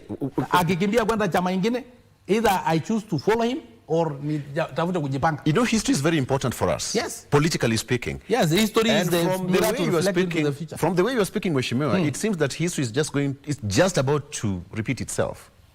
Of course. Are you trying to say that the president will ditch UDA to another party? The past is the mirror in which we reflect into the future. I'm not a prophet by all standards, but using the past as a mirror to reflect into the future. Siwezi ongoja nyumba iniangukie kama mwenye nyumba ameshahama. So hata mimi najipanga, naangalia, nasikiza.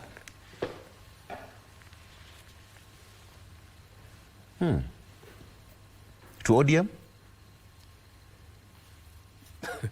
Ulijua Kibaki with that rainbow coalition where he was sworn in on a wheelchair. He was in a wheelchair, where he was sworn in on a wheelchair with all that massive crowd chanting and unbogable.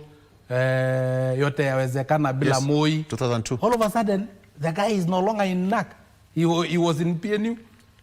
So even with this shenanigans of hustler, bottom-up economic model, you never know if William Ruto will contest on a UDA ticket. Okay. Na mimi niko UDA, lakini siwezi ongoja nyumba iniangukie. You're still waiting for the rains. Okay, let me ask you. You are a member of UDA. Yes. What is one of the rigs that you think that you promised Kenyans and you have not delivered with 350 to elections? Ni mingi. Because we are not prophets to be able to deliver everything. Then why were you giving all the promises? One of them is the issue of person with disabilities. We promised them through a disability charter that we signed in race course that we will raise the cash transfer to severely disabled persons from 2,000 Kenya shillings to 10,000. We also promised that... Has that happened? No. Okay. We also promised that we will not go back from the gains. Any severe person with disability who was receiving cash transfer was also registered under NHIF because there's a thin line between severe disability and medical conditions. So every now and then, cerebral palsy, autism, they are in hospital and using supplements. So we wanted to cover that. I think I have heard that SHA is not covering.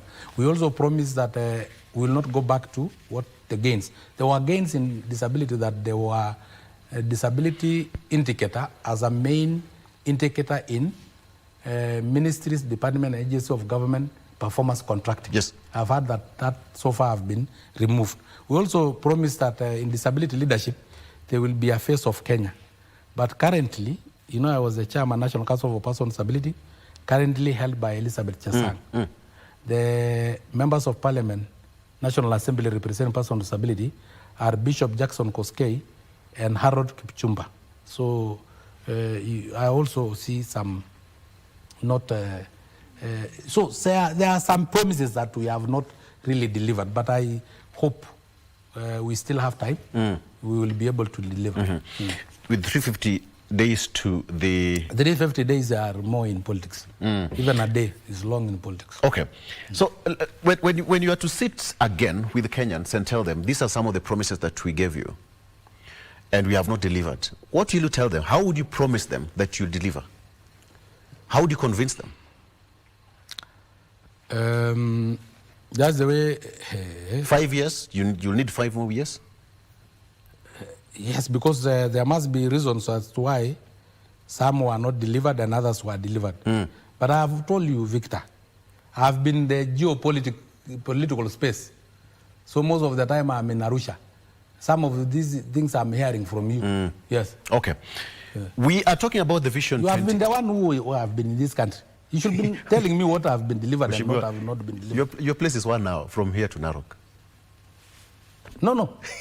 I'm from Arusha. Don't you know I'm the member of parliament, East Africa? I know that. I know that. Where is the headquarters of East Africa? In Arusha, Tanzania. Where is my offices? In Arusha. Where is my workstation? Arusha. So I'm very busy reading the constitution of 8 countries and the treaty.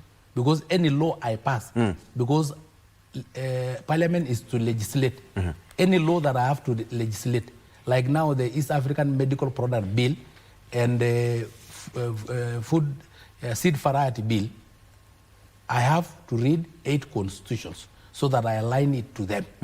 Because I don't want to have a bill that is in conflict with any of the East African Community constitutions, together with the treaty. So imagine I have to read 9 constitutions, 8 of each country, and the treaty, that is 9, so that any law I make, I align it to them. So you are asking me about what is delivered and what is not delivered. I'm busy somewhere there.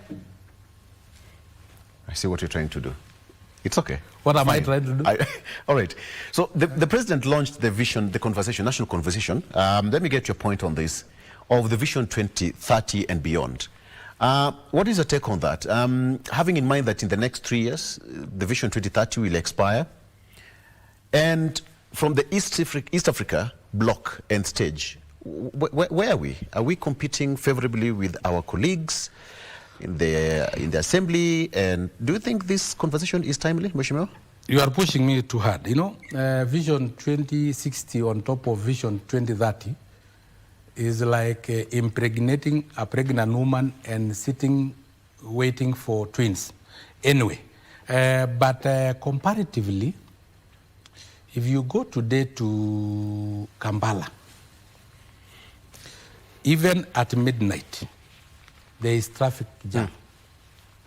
And shops are open at midnight. And I don't think there is any mad person who will open a shop at midnight with those mosquitoes and cold if there is no customers. Yeah. I don't think vehicles can be night runners, that there will be traffic jam in the middle of the night. It only shows that the economy is doing fairly well. But in Kenya, I drove now to this studio, and I came at around 7, and there was no traffic jam in our roads. There was another day, I think the day before yesterday, I drove from Lillian Towers all the way to Kenyatta National Hospital at 7:30. The roads were clear.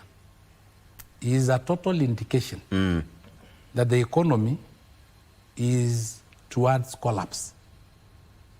If today you come to Nairobi at 8:30, you will only find bars being open. All the other activities have literally stopped. What is that indication? We are supposed to move towards a 24-hour economy. We are now moving from a 14-hour economy to 12 hours economy. I think very soon we'll be in an 8-hour economy. And I don't think that is a good trajectory as compared to maybe if you go to Kampala at night, you go to Jinja at night, you go to Kigali at night.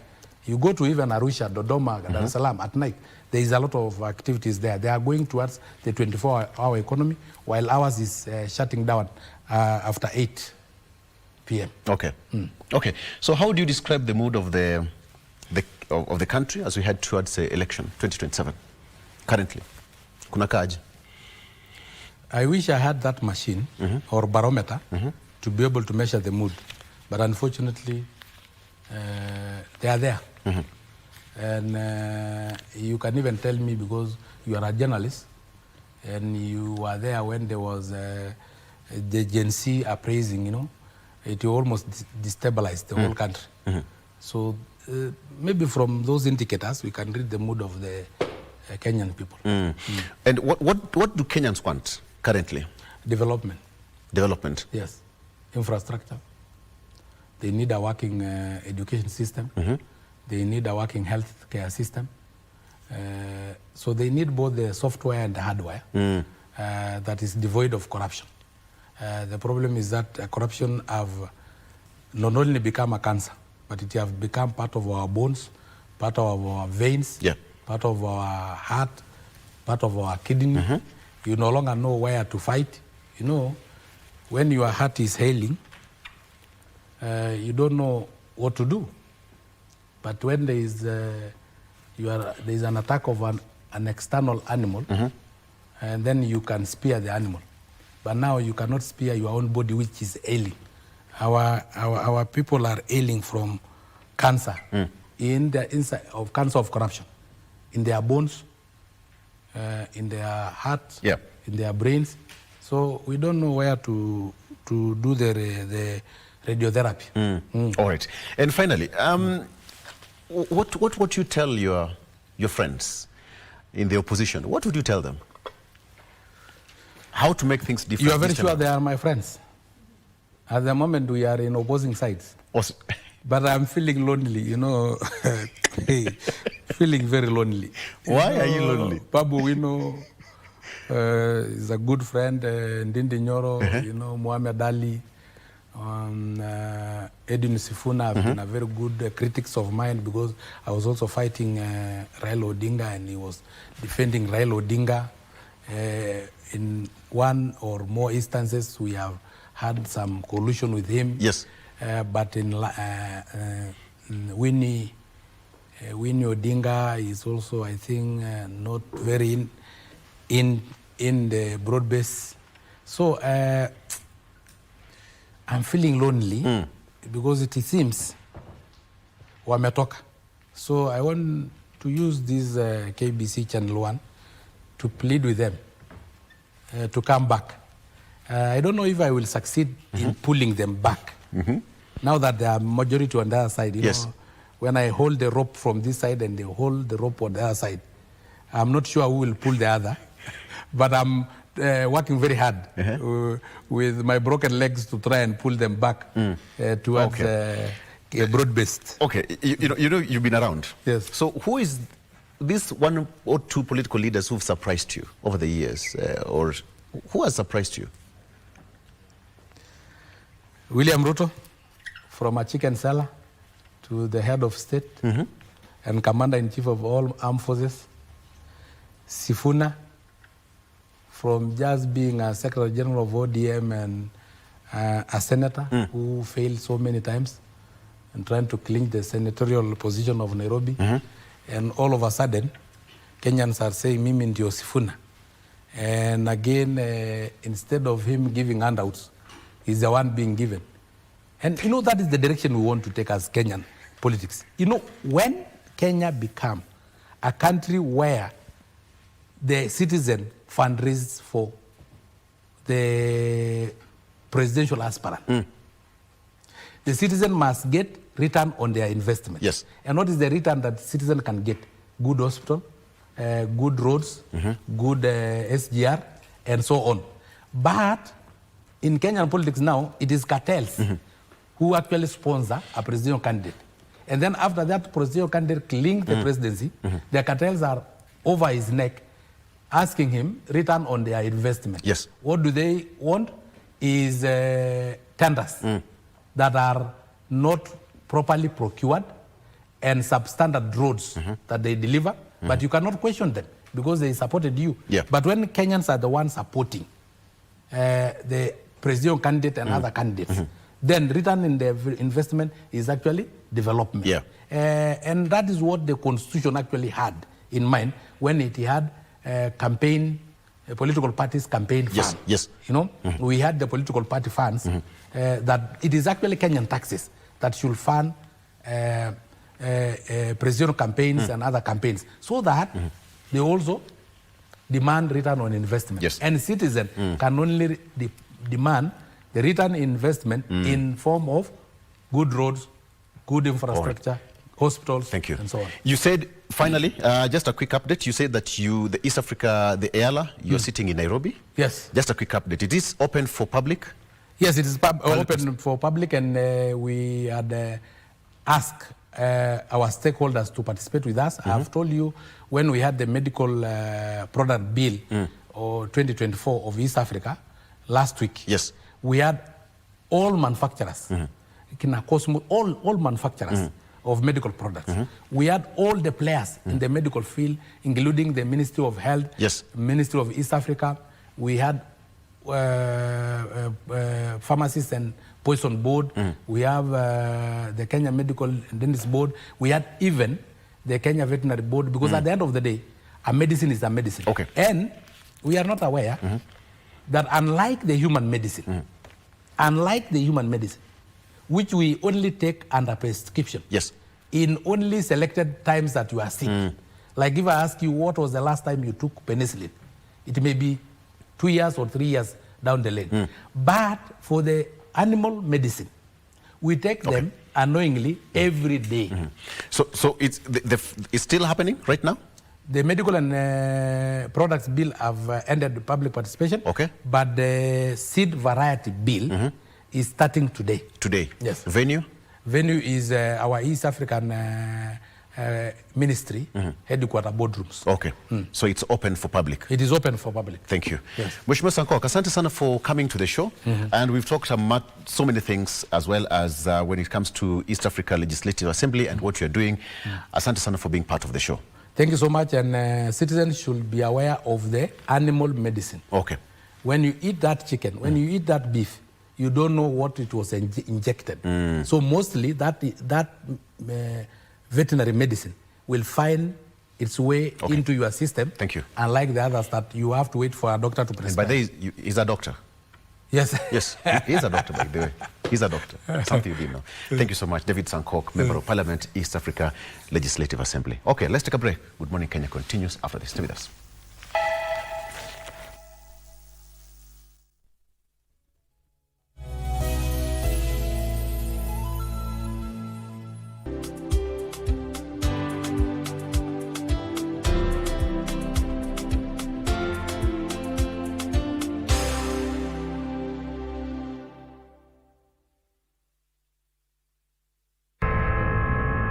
So ndio maana ukapunguza bei ya shipment, si ndio? Sitaki kusikia ukini challenge na hizi ujinga zako, sawa? So purpose yangu kwa hii business yako ni gani? Wewe ni kijana mdogo wewe, tulia. Biko, don't tell me to relax. If it were you, Marvin ameenda behind your back akafanya kitu, unge relax sahi.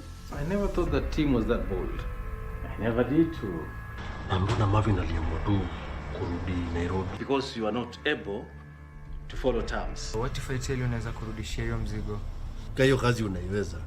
Niletee mzigo, nione na macho yangu, nione mzigo ndo hii. Why don't you go to church? Oh, she is churchy. You come off as a very confident man. The confidence and the courage is in me. Sasa unaweza kupokea stesheni ya KBC Eastern Service kwa njia iliyomurwa baada ya KBC kuboresha na kuwekeza mitambo mipya ya kisasa ya kupeperusha matangazo. Pata matangazo kwa lugha ya Burji kila siku kuanzia saa 11 asubuhi hadi saa 4 asubuhi. Rendile Service itakuwa hewani kuanzia saa 4 asubuhi hadi saa 9 jioni. Kisha matangazo kupitia lugha ya Kiborana itachukua usukani kuanzia saa 9 hadi saa 2 usiku. Kutufungia jamvi ni Turukana Service watakaopeperusha matangazo yao kwa kuanzia saa 2 usiku hadi saa 6 usiku. KBC Eastern Service inapatikana Lodwar na maeneo yaliyo karibu kupitia 98.3 FM, na kwa wasikilizaji wa Burji, Rendile na Borana waliomo Marsabit na maeneo jirani, KBC Eastern Service inapatikana kwa mita bendi 98.7 FM.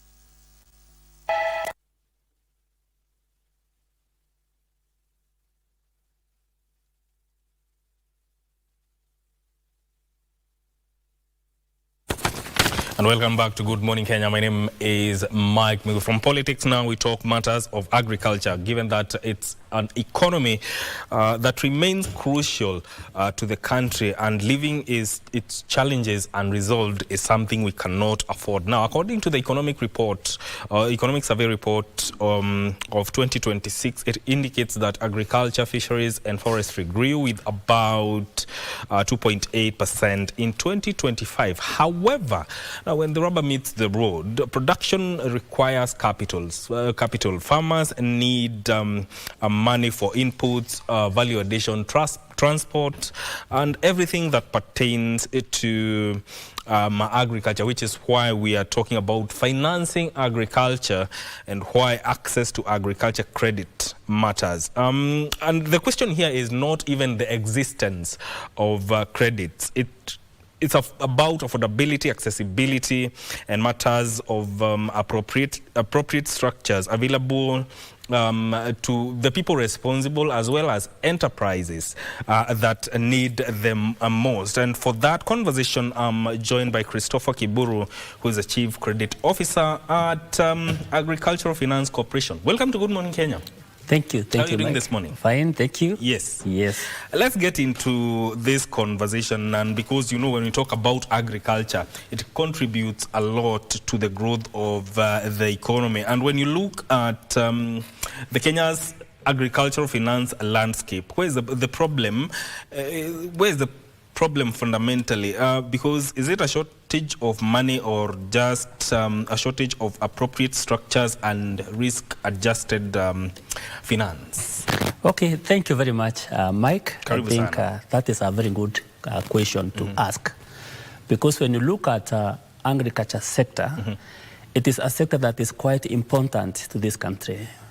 Agriculture contributes about 30% in GDP. And actually, it has employed almost 70% of the rural-based communities. And therefore, it is a sector that you cannot avoid. So to answer your question, I would say that agriculture needs a structured kind of financing. Why am I saying this? You look like agriculture faces quite a lot of issues. Number one is that agriculture is faced by the risk of absorbing climate shocks. And in fact, this is one thing that makes even the commercial banks try to avoid investing in agricultural sector, because there's floods, there is sometimes there is drought, and all these things affect the economic activities of the farmer. If there's drought, if there's floods, then it means if the farmers hand a credit facility, their crop or their livestock is going to fail. And once it fails, then it means that they'll be not able to observe their debt obligations as they fall due. Yeah. Number two is lack of concessional collateral. Many financial institutions want a collateral that can cover the risk. And many farmers, especially in the rural-based farmers, they lack these conventional collaterals. Also, agriculture needs what we call capital, patient capital.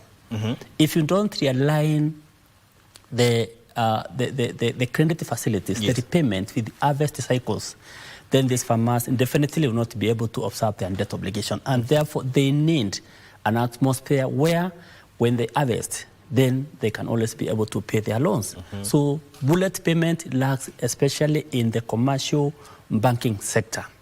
And then also we have market volatility. And that is where, maybe, for example, where I work from, we have tried to find a way, because it is on DFI, to find a way on how then can we address the issue of market volatility. We've come up with very, very, very innovative ways to address this.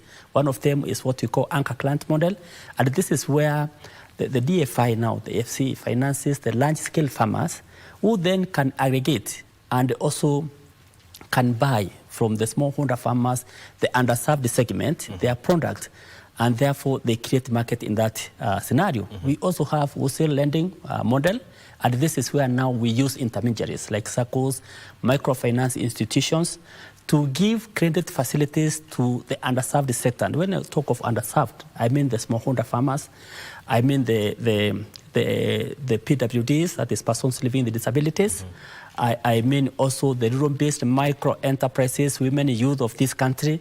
And therefore, if they could not afford to borrow from commercial sector, then we as DFIs come in to give those facilities to the SACCOs, to the MFIs, so that they can lend it to these farmers. So I want to say that agricultural sector needs a structured kind of capital. And how do we balance the development mandate with the need to remain financially sustainable and protect, public resources? Oh, thank you. You see, one mandate of the development finance institution is to de-risk the agricultural sector to unlock the private capital injections. So, for example, when you talk of de-risking, here we are talking of, say, wholesale lending, where we involve SACCO and microfinance institutions. We are able also to leverage on their own capital. And when you leverage on their capital, what it means is that you are growing the portfolio of the agricultural lending. We are creating that credit accessibility. And by doing that, we are trying to impact the smallholder farmer who otherwise would not have gotten a loan facility. So in terms of taking care of the public funds, this is where now proper appraisal process comes in. We do not just give money because a certain segment needs that money. We have to look at what kind of activity we are going to do with this money. For example, my organization, we do what we call supervised lending model. And what we mean by supervised lending model is that first of all, we assess your project. We want to know that this project actually meets the threshold of the kind of money that you are borrowing. Once we do that, then we go to process the facility. And immediately the facility is processed, then we do what we call post-disbursement verifications to ensure that the money we give you has actually gotten into the purpose that you borrowed it for. Yes. And you mentioned something about women, MSMEs, and even now, youth groups. Yes. When it comes to access to finance, what would you say are the challenges that they face when it comes to maybe even accessing this agricultural credit? Oh, thank you. When you look at that category of borrowers, first of all, one of the major challenges is lack of conventional collateral. If you go to women, youth of this country, they don't own land. Most of the financiers want a collateral that can sufficiently secure their money.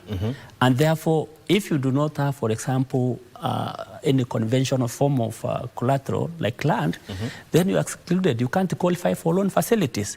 Then we ask ourselves, what are you supposed to do to elevate this kind of challenge? Number one is now to try and move away from strictly collateral requirement to something like maybe use other forms of collateral. We have biological collaterals, and these are livestock. They can be insured, they can be used as a collateral. We have what we call movable chattels, the motor vehicles, even the beef steers is themselves movable chattel. They can be used as collaterals. So we can also use what we call risk-based kind of appraisal. So if you move away from this kind of strict requirement, collateral requirement, then you can be able to address the issue of collateral requirement.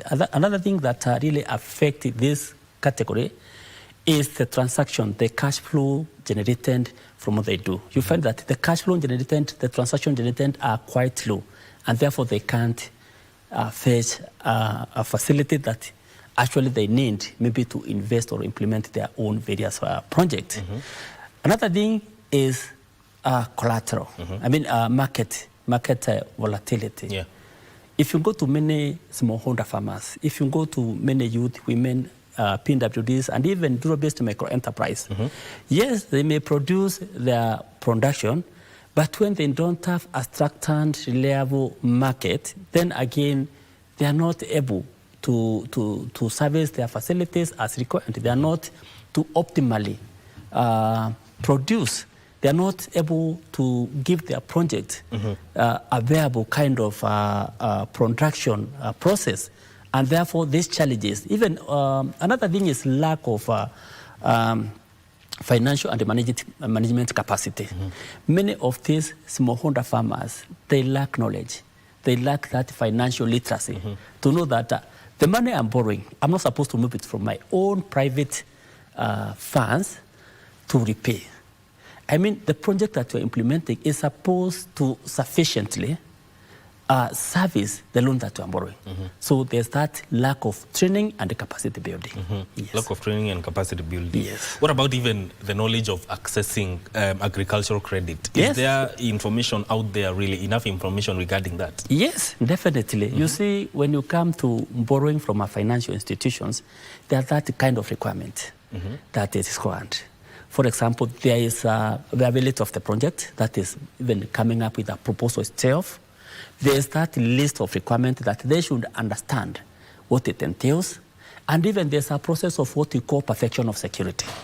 So if they are not able to know or they do not have that kind of knowledge, then that actually negatively impacts the accessibility of the credit facilities. And you are within the agricultural finance landscape. But from where you stand, which are the most groups that maybe come for these credits, for these agricultural loans? Is it women? Is it young people, smallholder farmers, MSMEs? Which of those is more comes for these things, loans? Okay, it is a blended kind of absorption. We have women. We have a women portfolio in our organization. So that basically that means that a woman comes, borrows, and then get money. We also have youth that have borrowed successfully and received money. We have MSMEs in our portfolio. The only thing that really affects that is the numbers. There's quite a low number of this category that have received this facility. But we are doing quite a lot to ensure that we increase the number of this underserved category.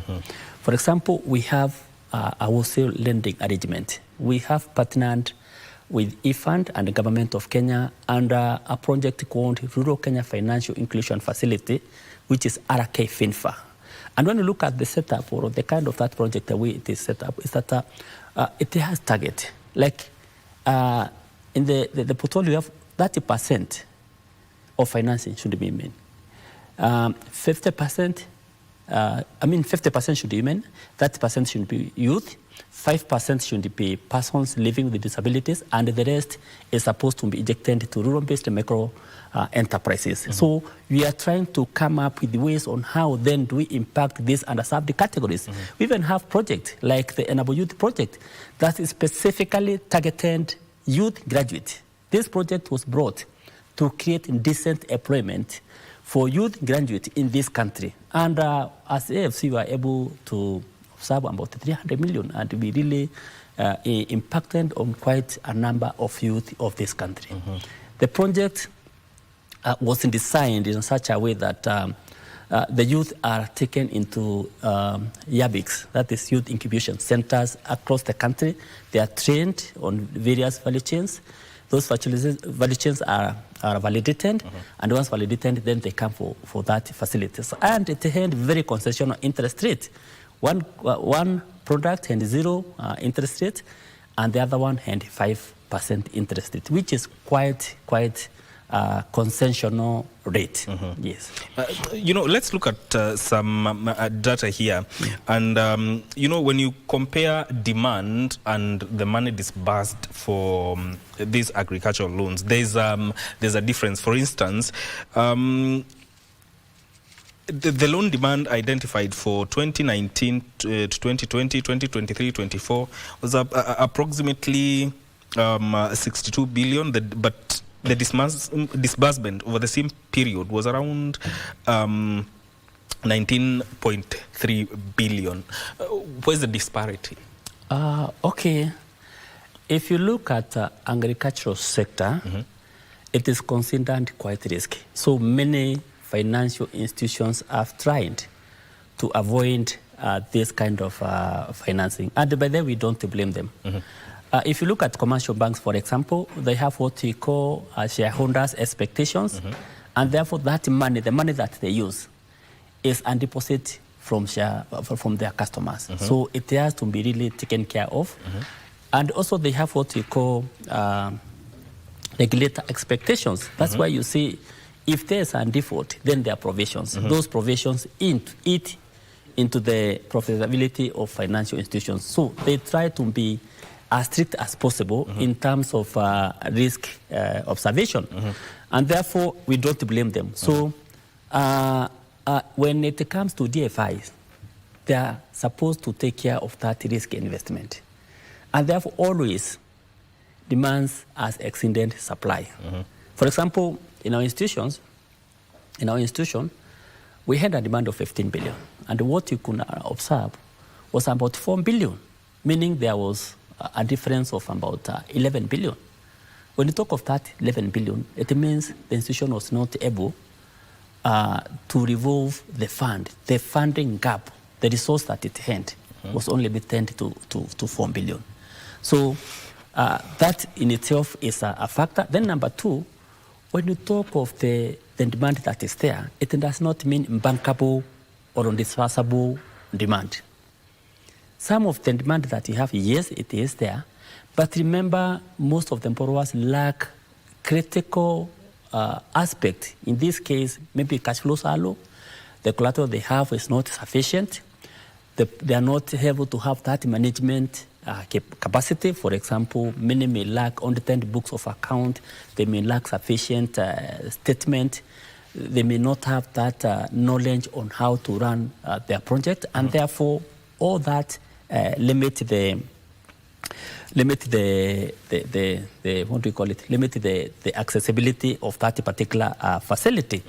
Yes, so I think that is the explanation I can give in terms of that discrepancy. How do we balance the need to, with loan recovery, portfolio quality and protection, maybe even of public funds? Yes. When you talk of loan recoverability, and in fact that is a very important aspect of any financial. So when it comes to DFI, for example, Agricultural Finance Corporation, we were able to exceed for the first time, both disbursement and collection, 5 billion. And therefore, when you disburse 5 billion, for example, and collect 5 billion, it shows your capability to recycle the capital you have. And therefore, what it means is that you are injecting quite a lot into the economy. So it is very important. And when you see you are collecting a certain amount, say you are disbursing 5 billion, collecting 5 billion, it means you are also taking care of public funds. And that is why I said we do what we call supervised lending model to ensure that the project that you intended to put up is actually implemented. Because without the project, then again, sustaining this kind of repayment would be extremely difficult. Yes. And let's talk about national development, food security and productivity and jobs, because when it comes to agricultural credit, it matters because, as you know, production requires spending even months before you start building revenue or before revenue is realized. And, a farmer requires inputs for irrigation, machinery, livestock, and all that. But does credit really guarantee food security? Thank you for that question. I would say yes. Remember, credit, when farmers borrow, they borrow to enhance their productivity. If you cannot enhance your productivity, then again we are saying you are not able, or your project is not viable. That is why we come in, visit the project, and try to find out, is this project really viable? Does it, whatever you are borrowing, whatever amount you are borrowing capital, is it in line to the project you're implementing? You have to do all that. When you look in terms of, you mentioned something like food security. Say, for example, seasonal crops. I'm talking of wheat and I'm talking of maize. And remember, maize, unga, is one of the critical product that addresses the cost of living in this country. So you find out that we've come up with target product that target that particular segment, where we finance farmers and we expect them to make a bullet payment. If you are doing maize, we give you money to go and produce maize and then make repayment after 1 year. Then once you sell your product, you come repay and then you take it again. So it creates that food security. Number two, in terms of job creation, sometimes you go and establish, before we give the facility, how many employees does the farmer has? And once the project is implemented, then we also go to establish how many they have. Say, for example, if you hand 10 farmers and you come and find you are 15 now, it means you've added more 5 people. Then there's the indirect farmers, those people that come on casual basis. For example, if you are harvesting, if you are doing maize production, of course you'll have to employ some people to come and till and prepare the land. You also have to employ some people to come spray and do all that. And also have the categories that to come help in harvesting. That is job creation. And I can say we've done quite a substantial, we've employed indirectly and also directly quite a number of people of this country. Yes. There's the shift towards wholesale and value chain financing. I would love that you talk about that. And are there metrics that even maybe anyone who wants to access agricultural credit, are there metrics they can use to judge whether now that approach is effective? Allow me to start with anchor client model and what it means. Then I come back to wholesale lending. When you talk of anchor client model, this is where the institutions identifies a large-scale farmer, say an aggregator. For example, say steers fattening, who is able to aggregate livestock from various smallholder farmers and thereby creating their market. We also have large-scale vet shops where they give input on loan to their respective customers. And once those customers harvest, then they come and repay those facilities. We also have cooperatives. For example, say in rice value chains, where we have large cooperative that aggregate or collect the rice from smallholder rice farmers, and eventually once they process them, they are able to repay them. So that is the kind of anchor client model we are speaking about. So we have many of them, and what they do, these farmers, they are very important to us because, number one, they create market for these smallholder farmers. Imagine, Mike, if you have done production for over 3, 4, 5 months, and then you don't have somewhere to sell your product, it really disappoints the farmer. Imagine you have to pay school fees for your children. Like at time now, you don't have money, yet you have the product in your stores. It really discourages these farmers. And therefore, when we have this kind of farmers, we call anchor client, they create the market and they're able to pay on time, then that is creating a very strong market linkage for these smallholder farmers and also the underserved category. When it comes to wholesale lending, this is again where we use intermediaries. The corporation uses intermediaries like SACCOs, like microfinance institutions, microfinance banks, and even banks themselves to try and reach that particular underserved kind of borrower. We have smallholder farmers who may not have the collateral, yet the corporations need a collateral. So what do? We give money to circles. These circles have built strong relationships with these particular smallholder farmers. And when they have that kind of relationship, then they are able to lend because they understand them better. Even we go ahead to negotiate the rate, the terms with these intermediaries so that the benefit the intermediary gets from the corporation is transferred to the smallholder farmer. So we have that kind of arrangement, and actually we've partnered with the government. We've partnered with the government development partners to try and impact this kind of farmers. We also look beyond financing them. We go further to ensure that they are trained. So we have partnered with the various partners who go train these farmers, and they give us records of how many farmers they have trained. Also, we don't just sit down to wait the financial institutions, these financial institutions give facilities to any farmer. We have what we call monitoring process. So at every end of the quarter, we get the numbers. We also visit these farmers together with the financials that will lend this money to. And we're able to establish that the money we give them has actually reached the category that deserved that kind of capital. Yes. You know, agricultural sector is a wide sector and has various value chains. From a general perspective, when you look at, let's put it like this, say there is enough access to credit, which sectors which value chains within agriculture do you think would make the greatest impact in as far as growth and contribution to the economy is concerned?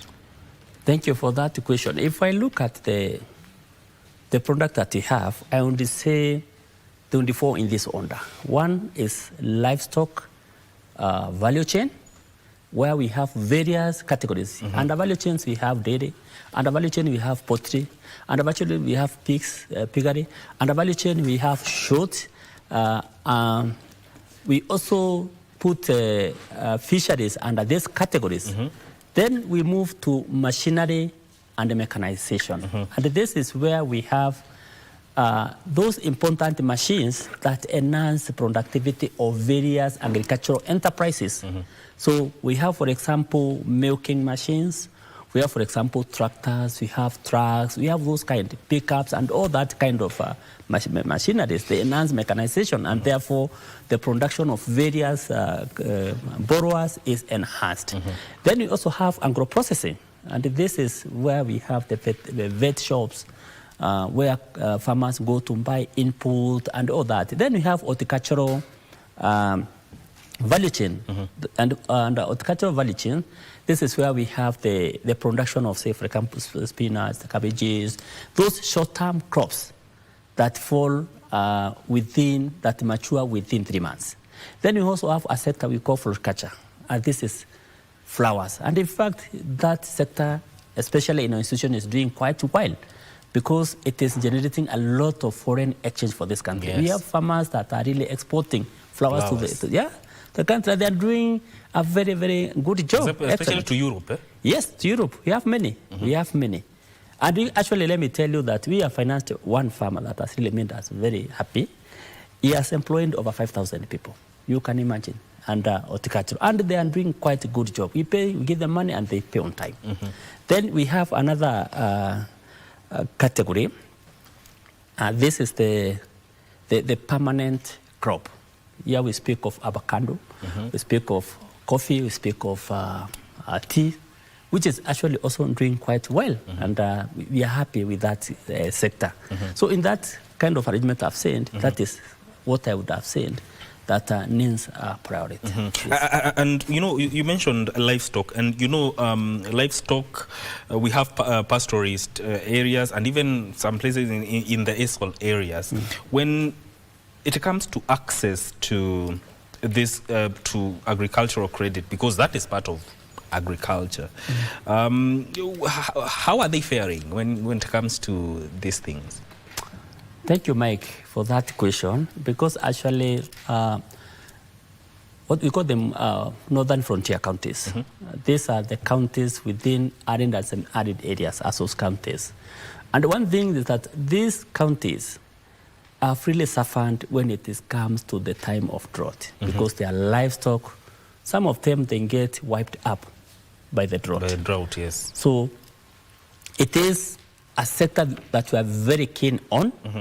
And actually, we've done quite a lot. We've invested a lot of money in this particular sector. For example, we observed a facility under Drive. Drive means de-risking, inclusion, value chain enhancement for pastoral communities. And we've been able to invest about, that is the money, about 300 million that we borrowed, and it was absorbed almost immediately. We have also a portfolio of that sector, which I think is also about 300 million.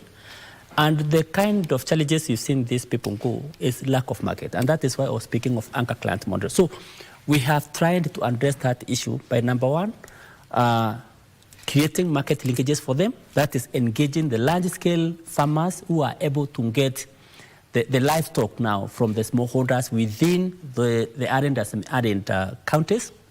They are able to pay them. And also we have arrangement with some of our clients where they're able to pick or to take up those livestock. They go, because they are able to drill water, to develop water collecting and water harvesting equipment in large scale. They have dams. So we try to find a way on how then can we discuss with these large scale farmers to take the livestock from smallholder farmers, come fatten for them, and then maybe at a small fee they are able to return back to the smallholder farmers, those livestock. Then we also have arrangement where we have financed these large-scale farmers to even export these livestock to they buy, and then they are able to export to various countries. They are able to get paid, and then they pay the smallholder farmers as well as servicing our own loan portfolio. So it is a sector that we are very keen on, and we are also trying to engage the government. Currently, we are coming up with a kind of a proposal to the GOK so that we find out how then can these farmers be maybe supported in terms of concessional insurance policies. So we are discussing around that to ensure that in fullness of time, then these smallholder farmers within those respective counties are not affected. You know, when you mention agriculture, the first thing that comes to mind is farming. But, you know, when it comes to investments, some do not even consider agriculture as a worthy investment, regardless of whether there is access to credit or not.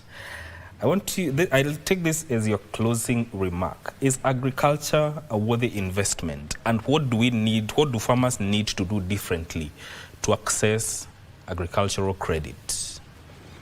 Thank you very much for that important question. I will say that agriculture is a worth investment. If you find the kind of portfolio that we have, as maybe Agricultural Finance Corporation, for example, where we have a portfolio of about 13.41 billion. If you look at the way it has grown, in year 2020-2021, our portfolio stood at 8.3 billion. It has been able to grow up to 13.41 billion as at 30th June 2026, which means there has been an improvement of about 5.1 billion across that particular period, which is 62% of the total growth. That tells you that this is a worth investment by itself. Number two, if you look at the kind of disbursement we are doing, 5.25 billion, vis-a-vis collection of 5.31 billion in itself is enough demonstration that agriculture is worth investment. Then if you go around the country, if you visit some of our clients that we have, if you look at their success stories, they'll tell you that they have been in this institution for the longest. And therefore, if they are not investing then in agriculture, if you are not getting this facility to invest in agriculture, then again, you are not in the real good project. So I would say agriculture is worth investment. It's worth the investment. Yes. Thank you so much, Christopher, for coming and just talking about matters of why agricultural access to agricultural credit is important. And we look forward to having you in subsequent programs in the future to just come and expound more on why this important issue is crucial to farmers within the country, because agriculture is the backbone of our economy. This is where this conversation ends, but I want us to cross over to Mombasa, where the 32nd General Assembly for the African Organization for Standardization is happening, and our reporter Trevor Ngendo is on standby. Trevor, if you can hear me, what's the latest from that General Assembly?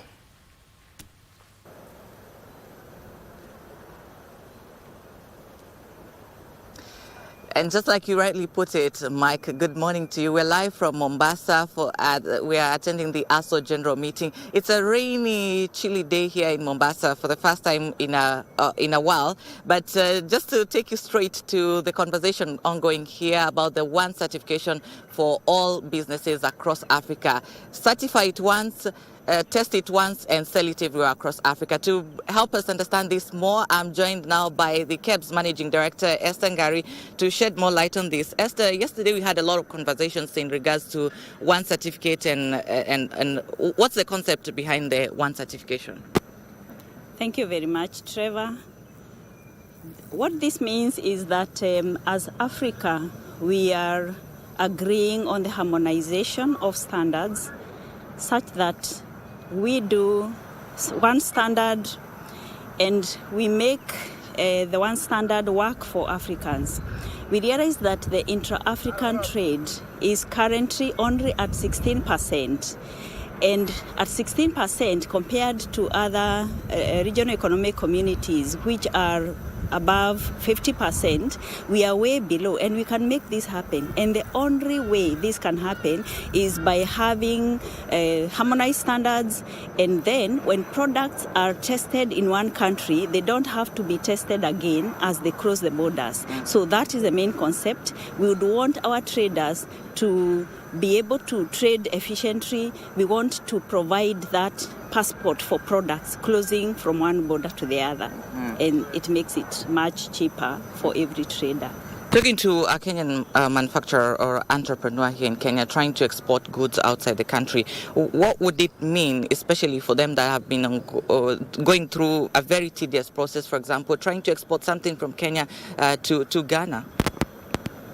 We have experienced challenges, especially where the standards are not speaking to each other. So if the standard for example, tea that is in Kenya is not harmonized with the standard throughout Africa, it means that we will test that product in Kenya, give it a certificate, but when it is moving to another country like Ghana, it means that they will have to hold the product at the port, pick samples, test it against their standards, and then if it complies to their standards, they will allow. If it doesn't comply, it means the product will be rejected. So having harmonized certificate means, harmonized standards means that once we test it, we are testing against the same standard, and then we will give certification, and that certificate will be recognized in Ghana once the product runs there, or in any other country in Africa, which then means it will translate to more trade between ourselves because we have the products. Why are we not trading with each other? So finally, from me, MD, the idea is brilliant, but then do we have the capacity in terms of our laboratory capacities across Africa? Are we just focused on harmonizing the frameworks and the harmonization, but to forget that we need to also upgrade our infrastructure? The discussion does not just end at the harmonization of standards. We have been having these conversations on how each of our countries should invest in terms of conformity assessment, how we should invest in laboratories, how we should invest in systems that work. So we have frameworks that will support this, and we believe the implementation of the African Continental Free Trade Area will only be a reality once this happens. So it is countries are investing, and the conversation has been going on, and we believe it is happening, and this is the time to make intra-African trade greater under AFCFTA. All right. Thank you so much, MD, for your time. We appreciate it so much. Thank you, Trevor. Asante sana. All right, there you have it, the harmonization of standards to ensure that you can test it once here in Kenya, get it certified once, and also sell it everywhere across the African market. That's the call, and that's the dream. But to make it happen, all countries must come on board. That's all we had here from Mombasa. We'll have more in our subsequent bulletins. My name is Trevor Ngendo. I want to take you on a break. We're coming back with more in our broadcast.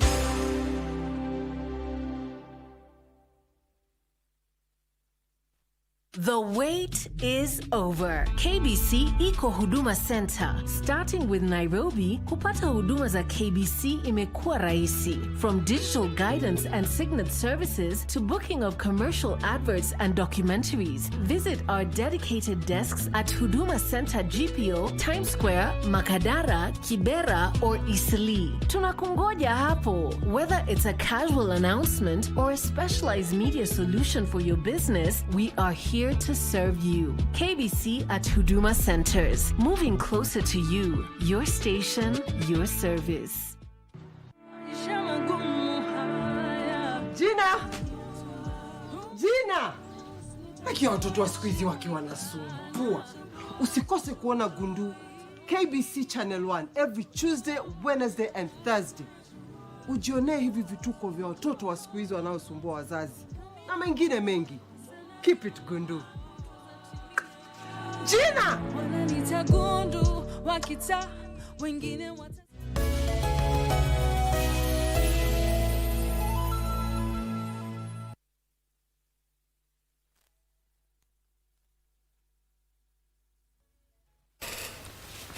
Thank you for staying with us. Right now, we get into our health check segment where we talk matters our health, just as the name suggests. And today, our conversation is on a condition that maybe many of us are not aware of.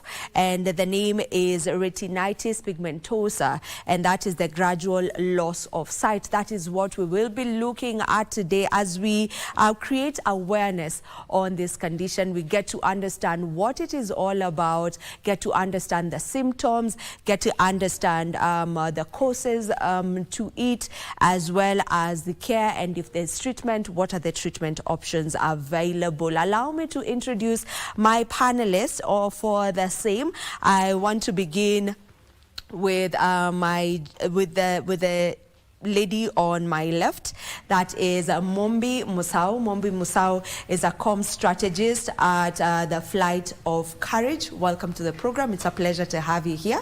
Thank you so much for having me. All right, and then right next to Mombi, we have Chela Kipkorir, and Chela is a retinitis pigmentosa warrior and a voice of hope. Welcome to the show. Thank you. It's a pleasure to have you here, Chela. And then last but not least, we have Dr. Avaid Dalwadi, and he is the head of medical services, INU Hospital. Welcome to the show. Thank you so much for having me. It's a pleasure to have the three of you here as we just shed light on what this condition is all about. I am sure for many people it's new. Even the name sounds a bit difficult. So how about we get into it and get to understand it? And we may begin with a doctor who, if you can just break it down for us. When we talk about retinitis pigmentosa, what are we looking at? So retinitis pigmentosa, it sounds like a medical jargon because it is one. Yeah. Essentially, in medical language, what it means is there's a problem with the retina. The retina, if I was to put it in a layman's term, imagine your eye as a camera. And the retina behind is the film on which the picture is made. Now imagine the film has some defects which start from the outside, from the peripheries, going centrally. So what happens is when you try and look at things, you start seeing things lesser on the sides. So your vision becomes tunneled. So you can only see centrally, and your peripheral vision, it starts reducing gradually. Along with that, the other thing that happens is maybe you don't see color as well as someone who is normal would see it. And also you can have reduced vision at night, which is called night blindness, which is one of the early symptoms that we get in this condition. So that's essentially what retinitis pigmentosa is. It's a genetic condition. People are born with it, and it affects the quality of vision, eventually leading to blindness. Unfortunately, we don't have any cure for it. So yeah, that's what retinitis pigmentosa is. All right, so the causes of it is purely genetic? Majority, it's genetic. It can also be linked with certain syndromes, but it's mostly genetic. So you're born with it. And it shows up in people around the age of 5 to 30. So that's the period in which the symptoms really start to come in, and they progress as we grow. All right. Okay, Chela, I want to have you just let us in on how it was like for you when you were first diagnosed for it. If you can just take us back to the time when you started noticing there's something different with my vision. How was that like? When was that exactly? You know, around 2012, and I was struggling a bit with pool of water on the road, and the night blindness, and a lot of problem with glare, and I was given the diagnosis of short-sightedness, but it wasn't, the prescription that I had wasn't doing much, any better to the condition that I had. So I had to go for a second option. That's when I was diagnosed with the retinitis pigmentosa in 2015, the month of October. So you started noticing something different in 2012, but it took you three years before you were properly diagnosed. Wow. If I may let the doctor get in on that, is it a hard to diagnose condition, or why would you say that maybe for the case of Chela it took a while before it was diagnosed? So initial symptoms that we get for this condition are very vague. They're not something that's very specific, and unless the doctor who is diagnosing or who's asking the questions is very keen on the details, they might tend to miss it. But if there are specific tests done by a specific doctor who is specialized in certain conditions, this is easy to pinpoint. The only thing is health awareness. If something is wrong, if you feel that something is not right with your vision, it's important to go to someone who is specialized in such conditions and have it checked over there. So in case it's this condition, it is easy to pinpoint it. The only question is awareness, health seeking awareness. Yes. All right, so the diagnosis is not easy to catch. It's not hard to catch. It's not hard to catch. It's not hard to catch. It's very specific, but if the right tests are done, it's very easy to diagnose. All right. Mombi, I want you to let us in on Flight of Courage. I can see your t-shirt is branded. So Flight of Courage, what is it all about? So the Flight of Courage is basically a campaign that is centered around bringing awareness and bringing in together the blind community to ensure that our voices are heard and that we ensure that there's a lot of understanding and awareness concerning the retinitis pigmentosa. As Chela has mentioned, the blind community faces a lot of stigma. Most of them are unemployed. They face criticism at work, and then there are also not in positions of power, that they're empowered to innovate and come up with solutions. So Flight of Courage is basically a national movement that brings together retinitis pigmentosa individuals, and we do a campaign that is centered around flights because, as you know, somebody with retinitis pigmentosa, obviously, as the doctor has explained, they have a tunnel vision. So the Flight of Courage is a campaign where Chela will be having a helicopter ride and also a skydive experience in Diani, just to challenge the stigma and the norms centered around RP. Nice. Yeah. That sounds fun. It is. It's scary. I believe you're looking forward to that, you know? Absolutely. Maybe, yeah, maybe what specifically are you looking forward to matters that? When it comes to Flight of Courage, yes, it's about redefining what is achievable, especially as a blind woman and a person who loves less traveled path, and just believing, sometimes being delusional about something because the society has already given you a path to follow, but here you are, you have a different kind of thinking and belief. Yeah. So have you lost your sight completely? No, I still have some percentage, but have advanced tunnel vision. And at night, I think I'm totally blind.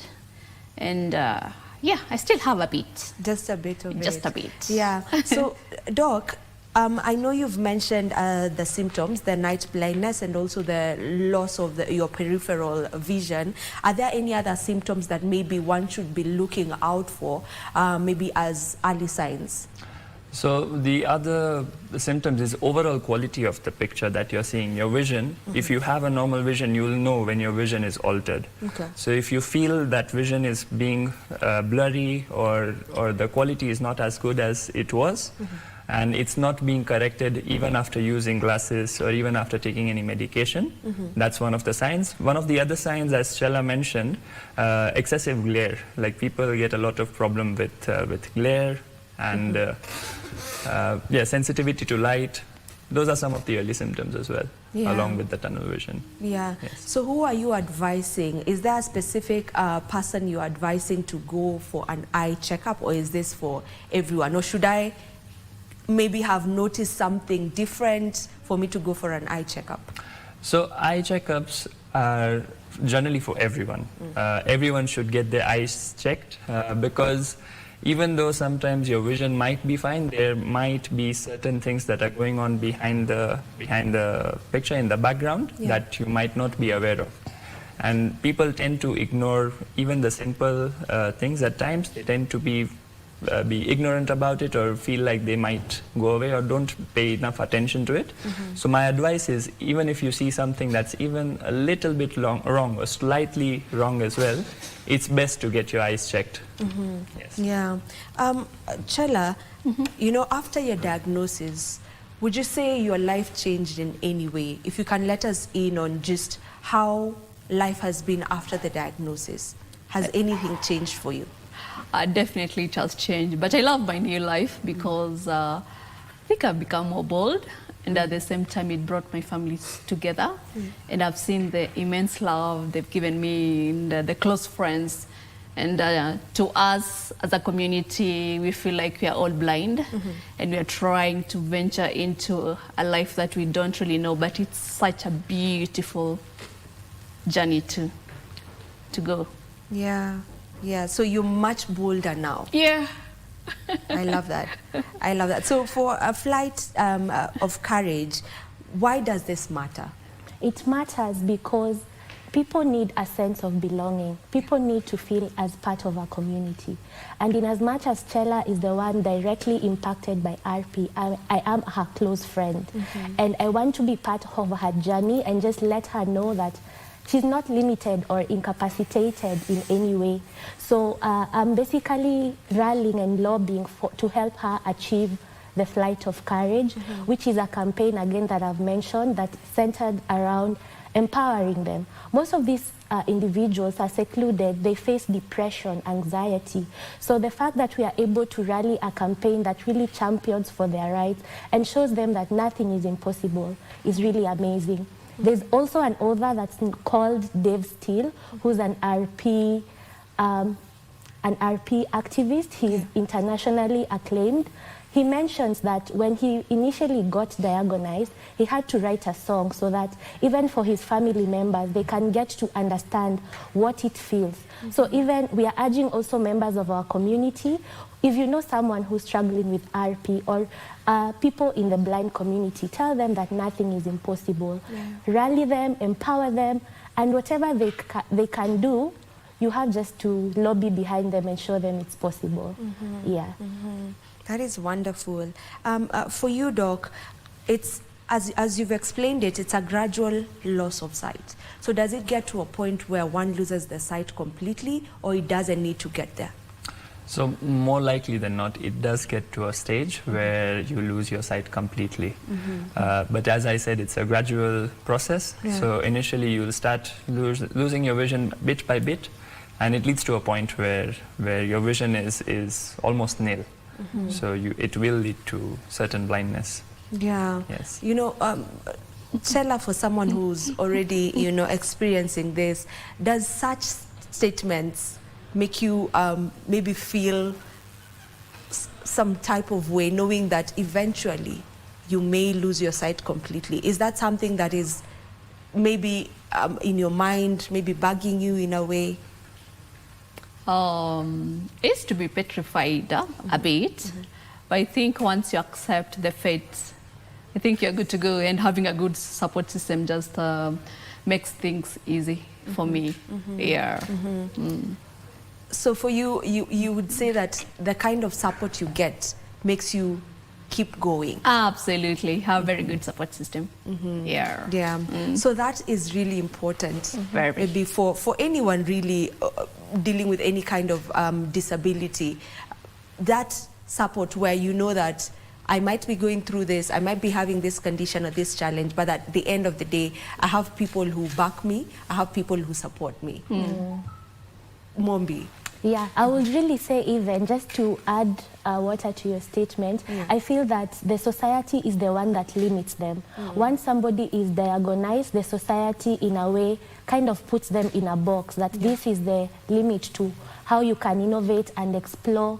So it kind of also brings them to a point of depression, because the society in itself, they're the people who are telling these people that you're not able to do such. So that emphasizes the need of having a community who tells you that it is possible, you are not alone.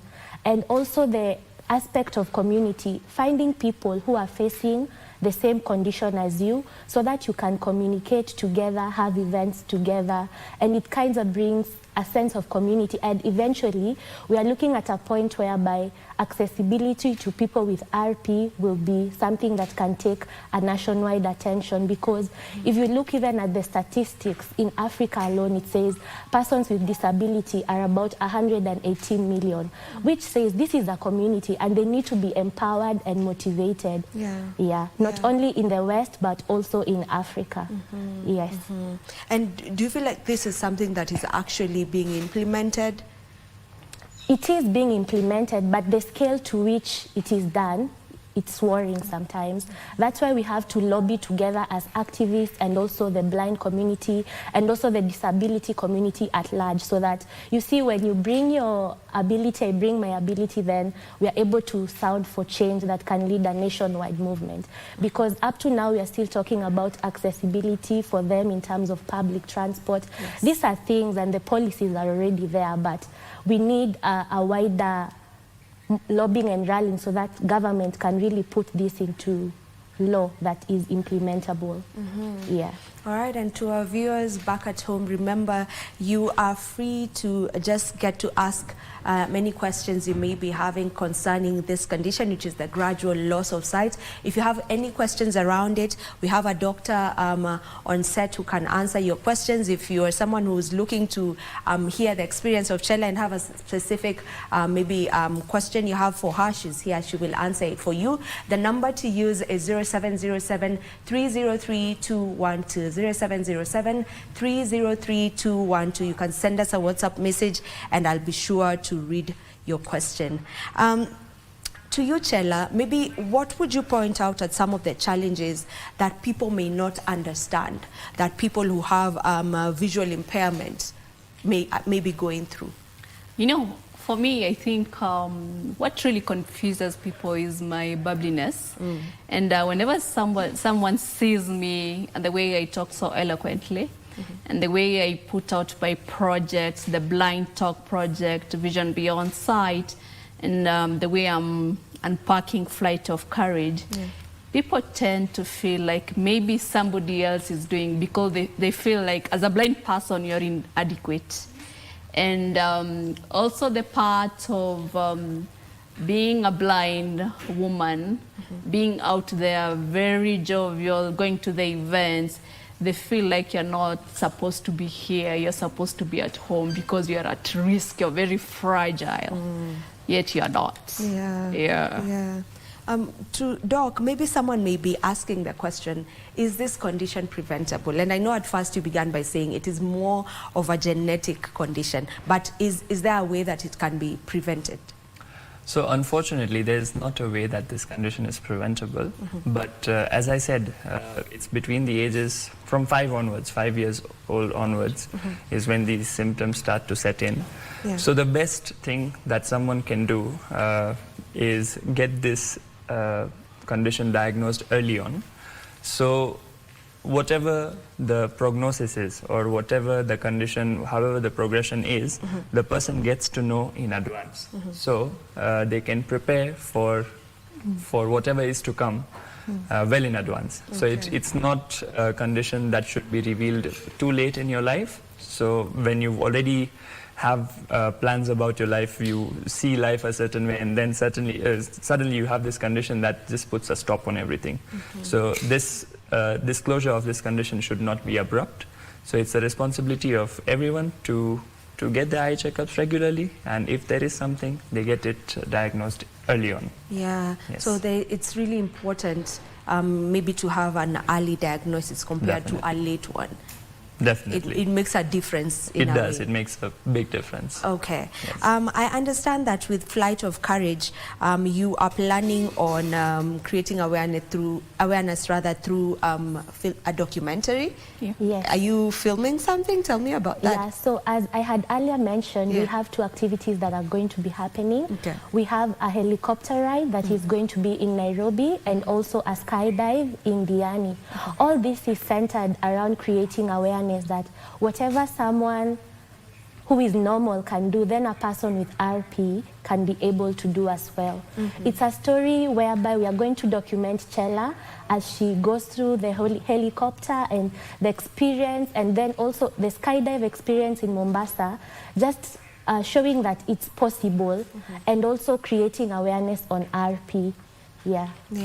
So the experience that Chella will be having, that's the flight as well as the skydiving, this all will be documented. Yes, this all will be documented as a way of also creating impact by showcasing what is really possible, so that the people who will not be really there, they can see our movie that we are going to create.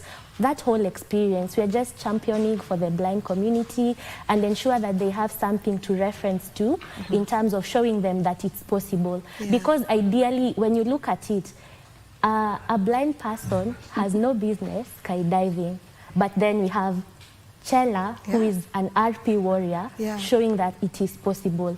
It's more of like a symbolic way of showing that the limitations that the society has put, we are going against the limitations and showing them that it's possible. So we intend to produce the whole documentary, the skydive experience in Diani, and also the helicopter ride.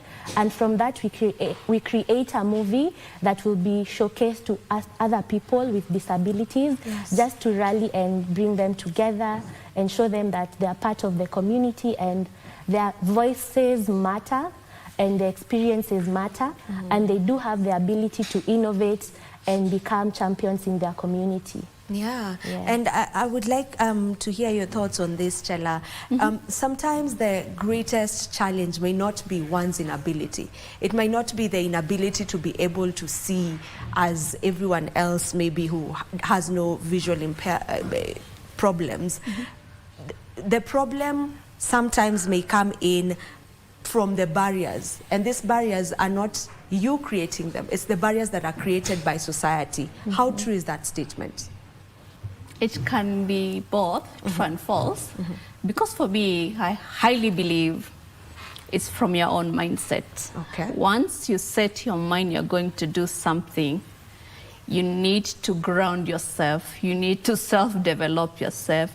You need to know that the society can be against you, but how can you cope with that? How can you overcome that? Yeah, it's just purely on mindset. Yeah. Purely on mindset. Mindset. I can see Mombi smiling. Like you want to add on to it. No, there's one thing. Chella, outside of all this, Chella is my friend. And there's the thing I love about her. You know, there's something that makes people unique. She has an impossible idea. And with the little resources she may have, it's going to happen. You see, also, I get inspired also as a person who directly is an advocate. It inspires me because this whole idea that we are trying to implement is coming from a point of the resources that we have.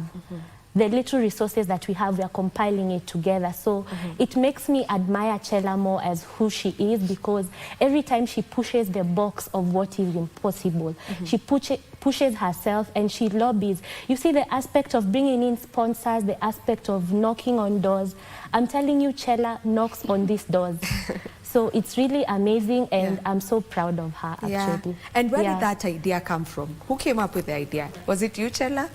Yeah, it was just last year, October, the month of blindness awareness, and I thought, Chella, can you just be a crazy person? Then I started writing about the flight of courage. Then I told one of my strategists, my mentor, Dr. Brenda came, and she was telling me, Chella, you're always crazy, just go for it. Yeah. That's how it came out. Okay. Yeah. Doc, how common is RP in Kenya? Is it rampant? No, it's not very common. It's one of the more rarer conditions that you find. And so, yeah, just not too common. Even worldwide, not just in Kenya, RP is not that common. And unfortunately, we don't have any predefined markers that might be set to say if this person has RP or doesn't have. It's only after the symptoms set in and after the diagnosis is made is when you can say for sure that there is retinitis pigmentosa. But also, I don't think there's much research done in terms of the epidemiology, in terms of how prevalent this disease is in a setting like Kenya. Yeah. Yes, but it's one of the more rarer conditions that you can find. Yeah, and I think on research, I don't know maybe if there's any development on it in trying to find a cure. In the world we live in, I feel like nothing is impossible. So are there any development in research that you are looking forward to in the future that may be able to cure this? Definitely. So as we know, RP is a genetic disorder. And there's an entire field that is dedicated to treat or cure these genetic conditions. It's called gene therapy, which is how you alter the basic DNA or the genetic information of a person, and you replace the defective parts with something that is better. And this treatment, however, is mostly experimental, research-based, so nothing is out for use as such. It's not documented as a certified treatment method. It's mostly research-based. So in the West, of course, there's a lot of research that's going on. They also have certain markers that they can use and alter the genes. But however, they have not been very successful because it has not come out as a certified treatment method. But definitely there's research going on, even as we speak.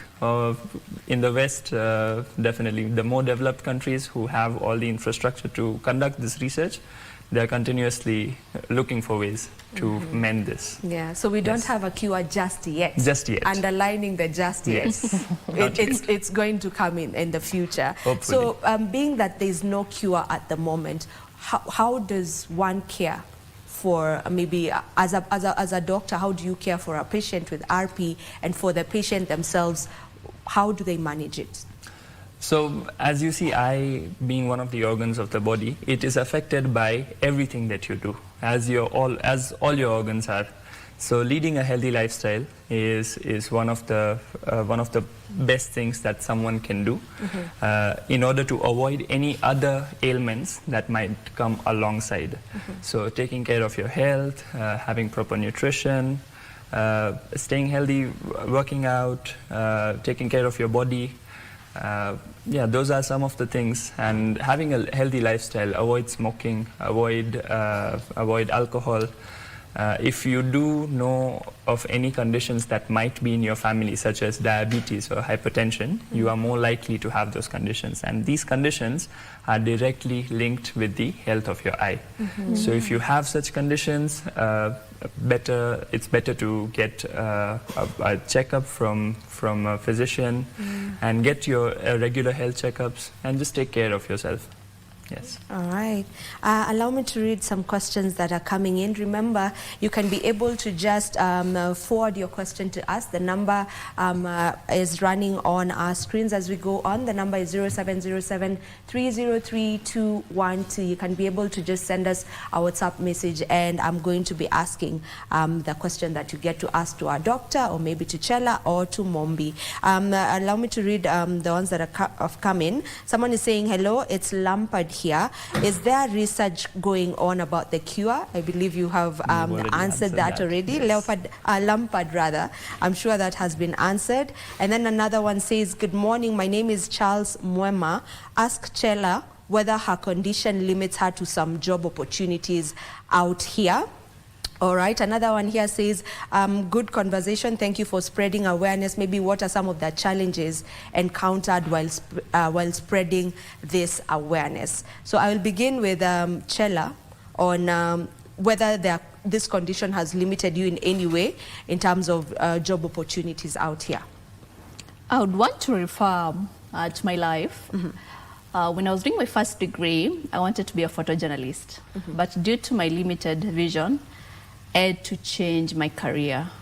Now I'm in development communication. That's the same thing that I did with my second degree. Okay. Yeah. Okay. So it limits you in a way, but there's a way that you could explain to the people around you to bring out the vision that you have in your mind.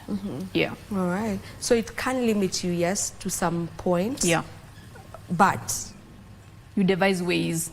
Yeah. Okay. I'm sure that Charles has been answered.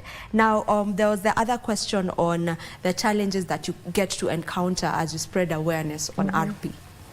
One of the main challenges, specifically about the Flight of Courage, we are trying to bring on board sponsors who are in media, sponsors who can provide us with funds to be able to hire for the helicopter experience and the skydive experience, and then also bringing in key partners, especially the Kenya Film Classification Board, because we intend to, once we shoot the movie, we intend to distribute it. So these are some of the key things that I'll say we are facing specifically for the Flight of Courage. But in general, with the blind community, because I'm also an advocate in that sense, I would say we just need to rally behind them and champion for their rights. When you hear it's Disability Pride Month, even if you're not someone who's directly being affected by that disease, do you post, do you share, do you maybe share with the people around you what they are going through? So these are some of the ways that even a person who doesn't have disability can champion for the rights of RP and the blind community at large. Yes. All right, I hear you on that. Doc, maybe just how important is a mental health support, you know, for someone who is, you know, living with RP? So living with any sort of disability is really hard. Some challenges are physical, of course. Majority of the challenge would be mental. So it's very important to address these things as we go on, and people who are suffering from such disability should not be ignored. These are the people who are the most vulnerable, and they require majority of the support in such conditions. So it's very important to have help groups, social help groups. So as Mumbai is an advocate for for such movements. It's very, very heartening to see such a thing happening in a country like ours, in a demographic like ours. It also gives the people hope. It also gives them the confidence to go ahead with their life. Because a disability, it definitely alters your life, but it shouldn't be the end of your life. You should be able to live with dignity. You should be able to still pursue your dreams in whatever best way you can. So mental health support is really important for this. Yeah, yes. And Mombi, with you, with what you're doing, you know, as an advocate for this, you are part of the mental support that maybe many may need. So what does it mean for you exactly to be the voice of hope? Because that is what you are. That is who you are. Even today, I'm sure there's someone who's watching you and they can see, if Mombi is brave enough to keep going and live her life to the fullest, why not me as well? So what does it mean for you to be a voice of hope, Chela? I always say, if I give up, what will my fellow RP warriors do? Because most of the time they always tell me, Chela, you are our face of retinitis pigmentosa. What about my family? They've really invested in me. Like, they've given me each and everything that I want.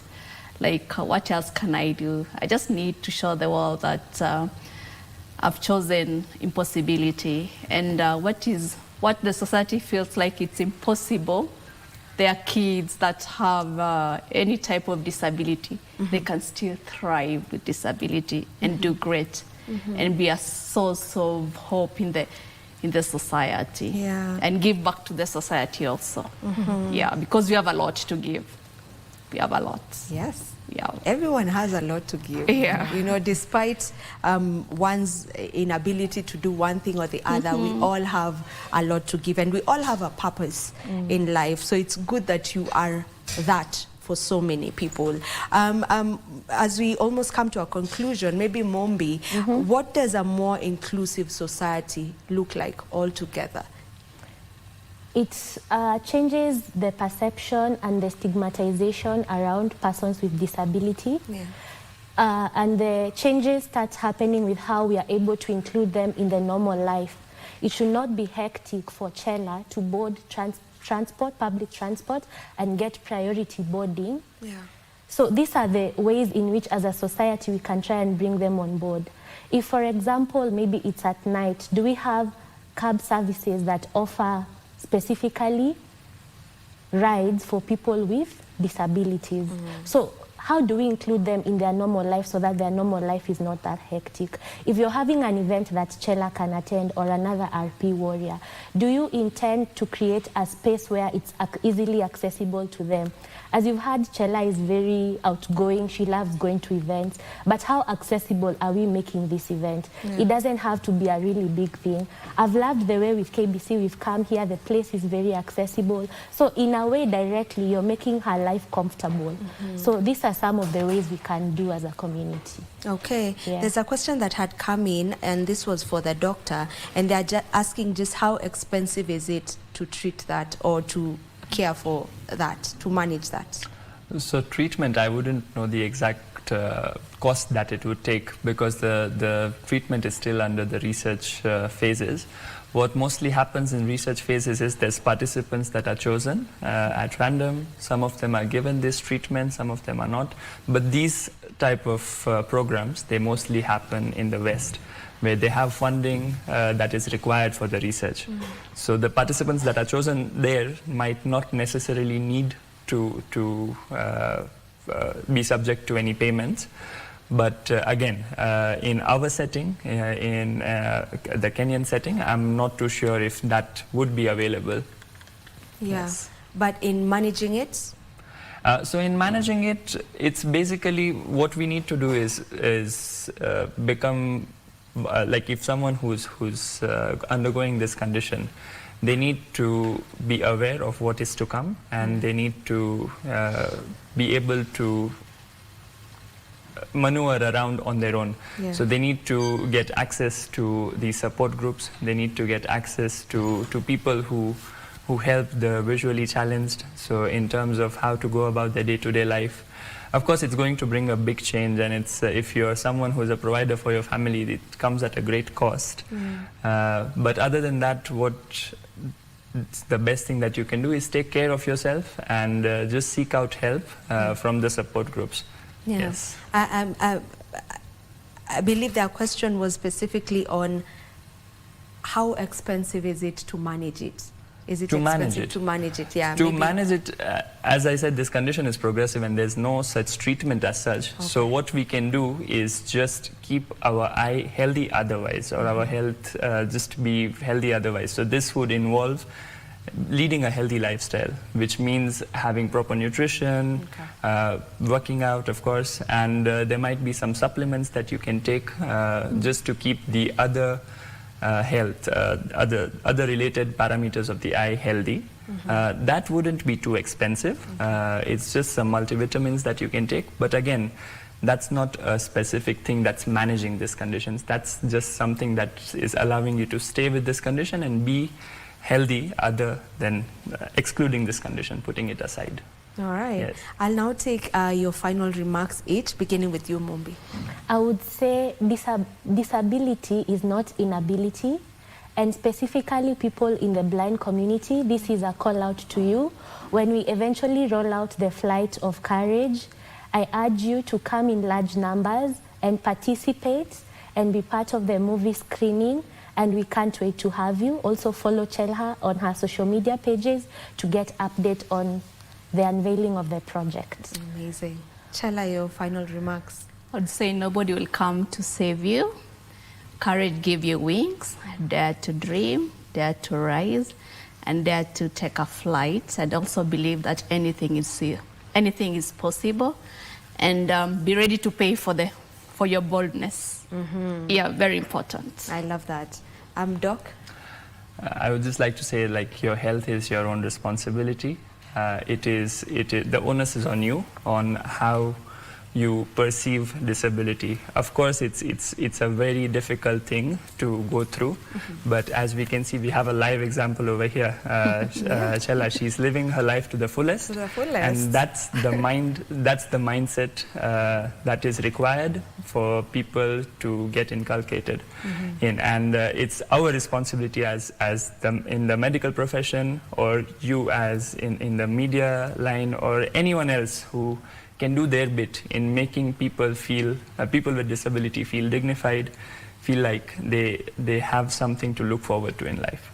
Amazing. Yes. Thank you so much, ladies and gentlemen, for shedding light on this conversation. I believe that our viewer has gotten to get some great information concerning retinitis pigmentosa. And one thing for sure, let's all just go get our eyes checked. You know, not just the eyes, let's be the kind of people who would go for checkups, because we rarely do that. So let's be the kind of people who care about their health and go for checkups every once in a while, or when you can. As we finalize, I want to involve my colleagues, Mike Megwe and Victor Olo, who are on the other side of the studio. And you know, Mike and Victor, I'm sure you've been following this conversation. And one thing is for sure, and one thing that has come out of this, is that it is all in our mind. It's all about the mindset that you choose to have, no matter what we may be going through. You know, today we are talking about RPS, but you know, there are many other challenges that we get to face. It doesn't need to be a disability, but there are many challenges that come our way, but we need to be our minds need to be strong for us to keep going. Don't you agree on that? Mike? That is very true, because even the greatest marathoner of all time, that is Eliud Kipchoge, said no human is limited. So regardless of what or how you are physically, it doesn't matter. You have what it takes to go to the highest echelons of success. Yeah. Absolutely, and I like what the doctor has said. Nobody's coming to save you. Exactly. Nobody's coming to save you. If you can run and get diagnosed as early as now, the better. Because when it gets to, you know, the last stages, then it can be a little bit costly, and it might not be reversible. So nobody's coming to save you. All right, so today we talked about politics. Nobody's going to come to save us as Kenyans, politically speaking. You are going to save yourselves come 2027 by choosing the right leaders, That's all right? Yeah. Including our guests there. I will remind you, nobody's coming to save you. Make sure that when it comes to election and picking the right leaders, choose the best, because nobody's going to come and say and save you. Yeah. So we had a lengthy discussion with Member of Parliament, that is Eala David Sankok. We've talked about so many things, and right now I just want to leave it at that point. We do this again tomorrow. My name is Victor Olo. My name is Mike Magwe. Just run us through we what talked came about out from your discussion this morning. Yeah, we were talking about financing agriculture and why access to credit matters. And one of the things that the guest has said that if access to credit is increased, of course, that impacts directly on food security within the country. And also getting into agriculture is somewhat lucrative, so something that people need to consider. Yeah. We always have great conversations here, and you know, this is the right place to be each and every weekday morning. As you've heard, if you were here from the beginning, Victor said that today we're going to have a cocktail of conversation. Yep. Yeah. And that is exactly what we had today. We got to talk about different things that are of importance to all of us and that are informative to each one of us. And this is how we do it each and every weekday morning. So always be sure to just catch us right here on the show every morning. And you can find us on our personal pages as well. You can find me personally at Vivian Ndegwa across all platforms. Victor, where do they find you? At Victor Lo. At Mike Megwe. There you have it. Yep. See you tomorrow, same time and place. God willing, do enjoy the rest of your viewing. Goodbye.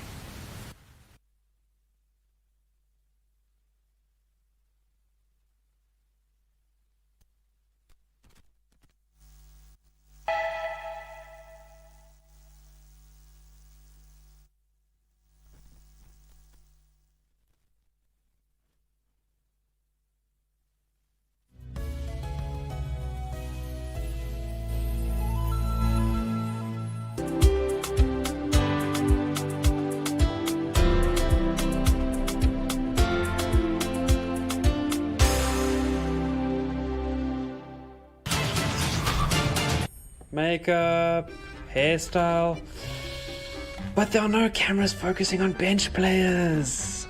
Louis, please be a human. He needs to be roughed up some.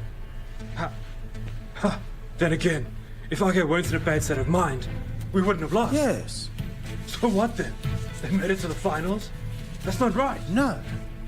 The national finals? In their dreams. They disrespected me. I will teach all of them a lesson. There is something called karma. You too.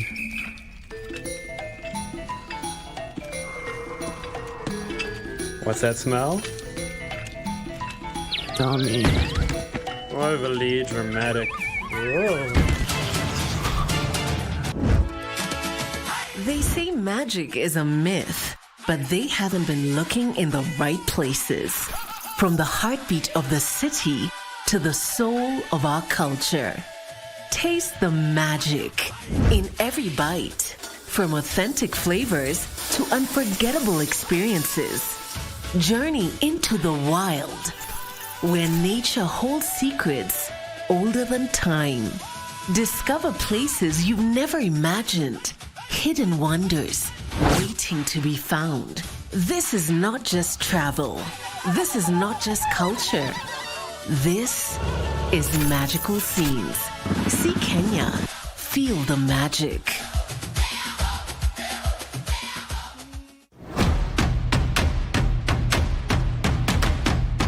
Lights on, volume up. This is where stories come alive. From local drama that hits close to home. Alinivamia akiwa na vijana wengine wawili. Toka nje. Hii nyumba yako. Yote ni porojo. To international series everyone's talking about. Stories that pull you in. Characters you won't forget. Stop complaining and just get out of here. Go now. Go, go. We turn up the volume. with music that moves, showcases rising stars, and bring the beat straight to your living room.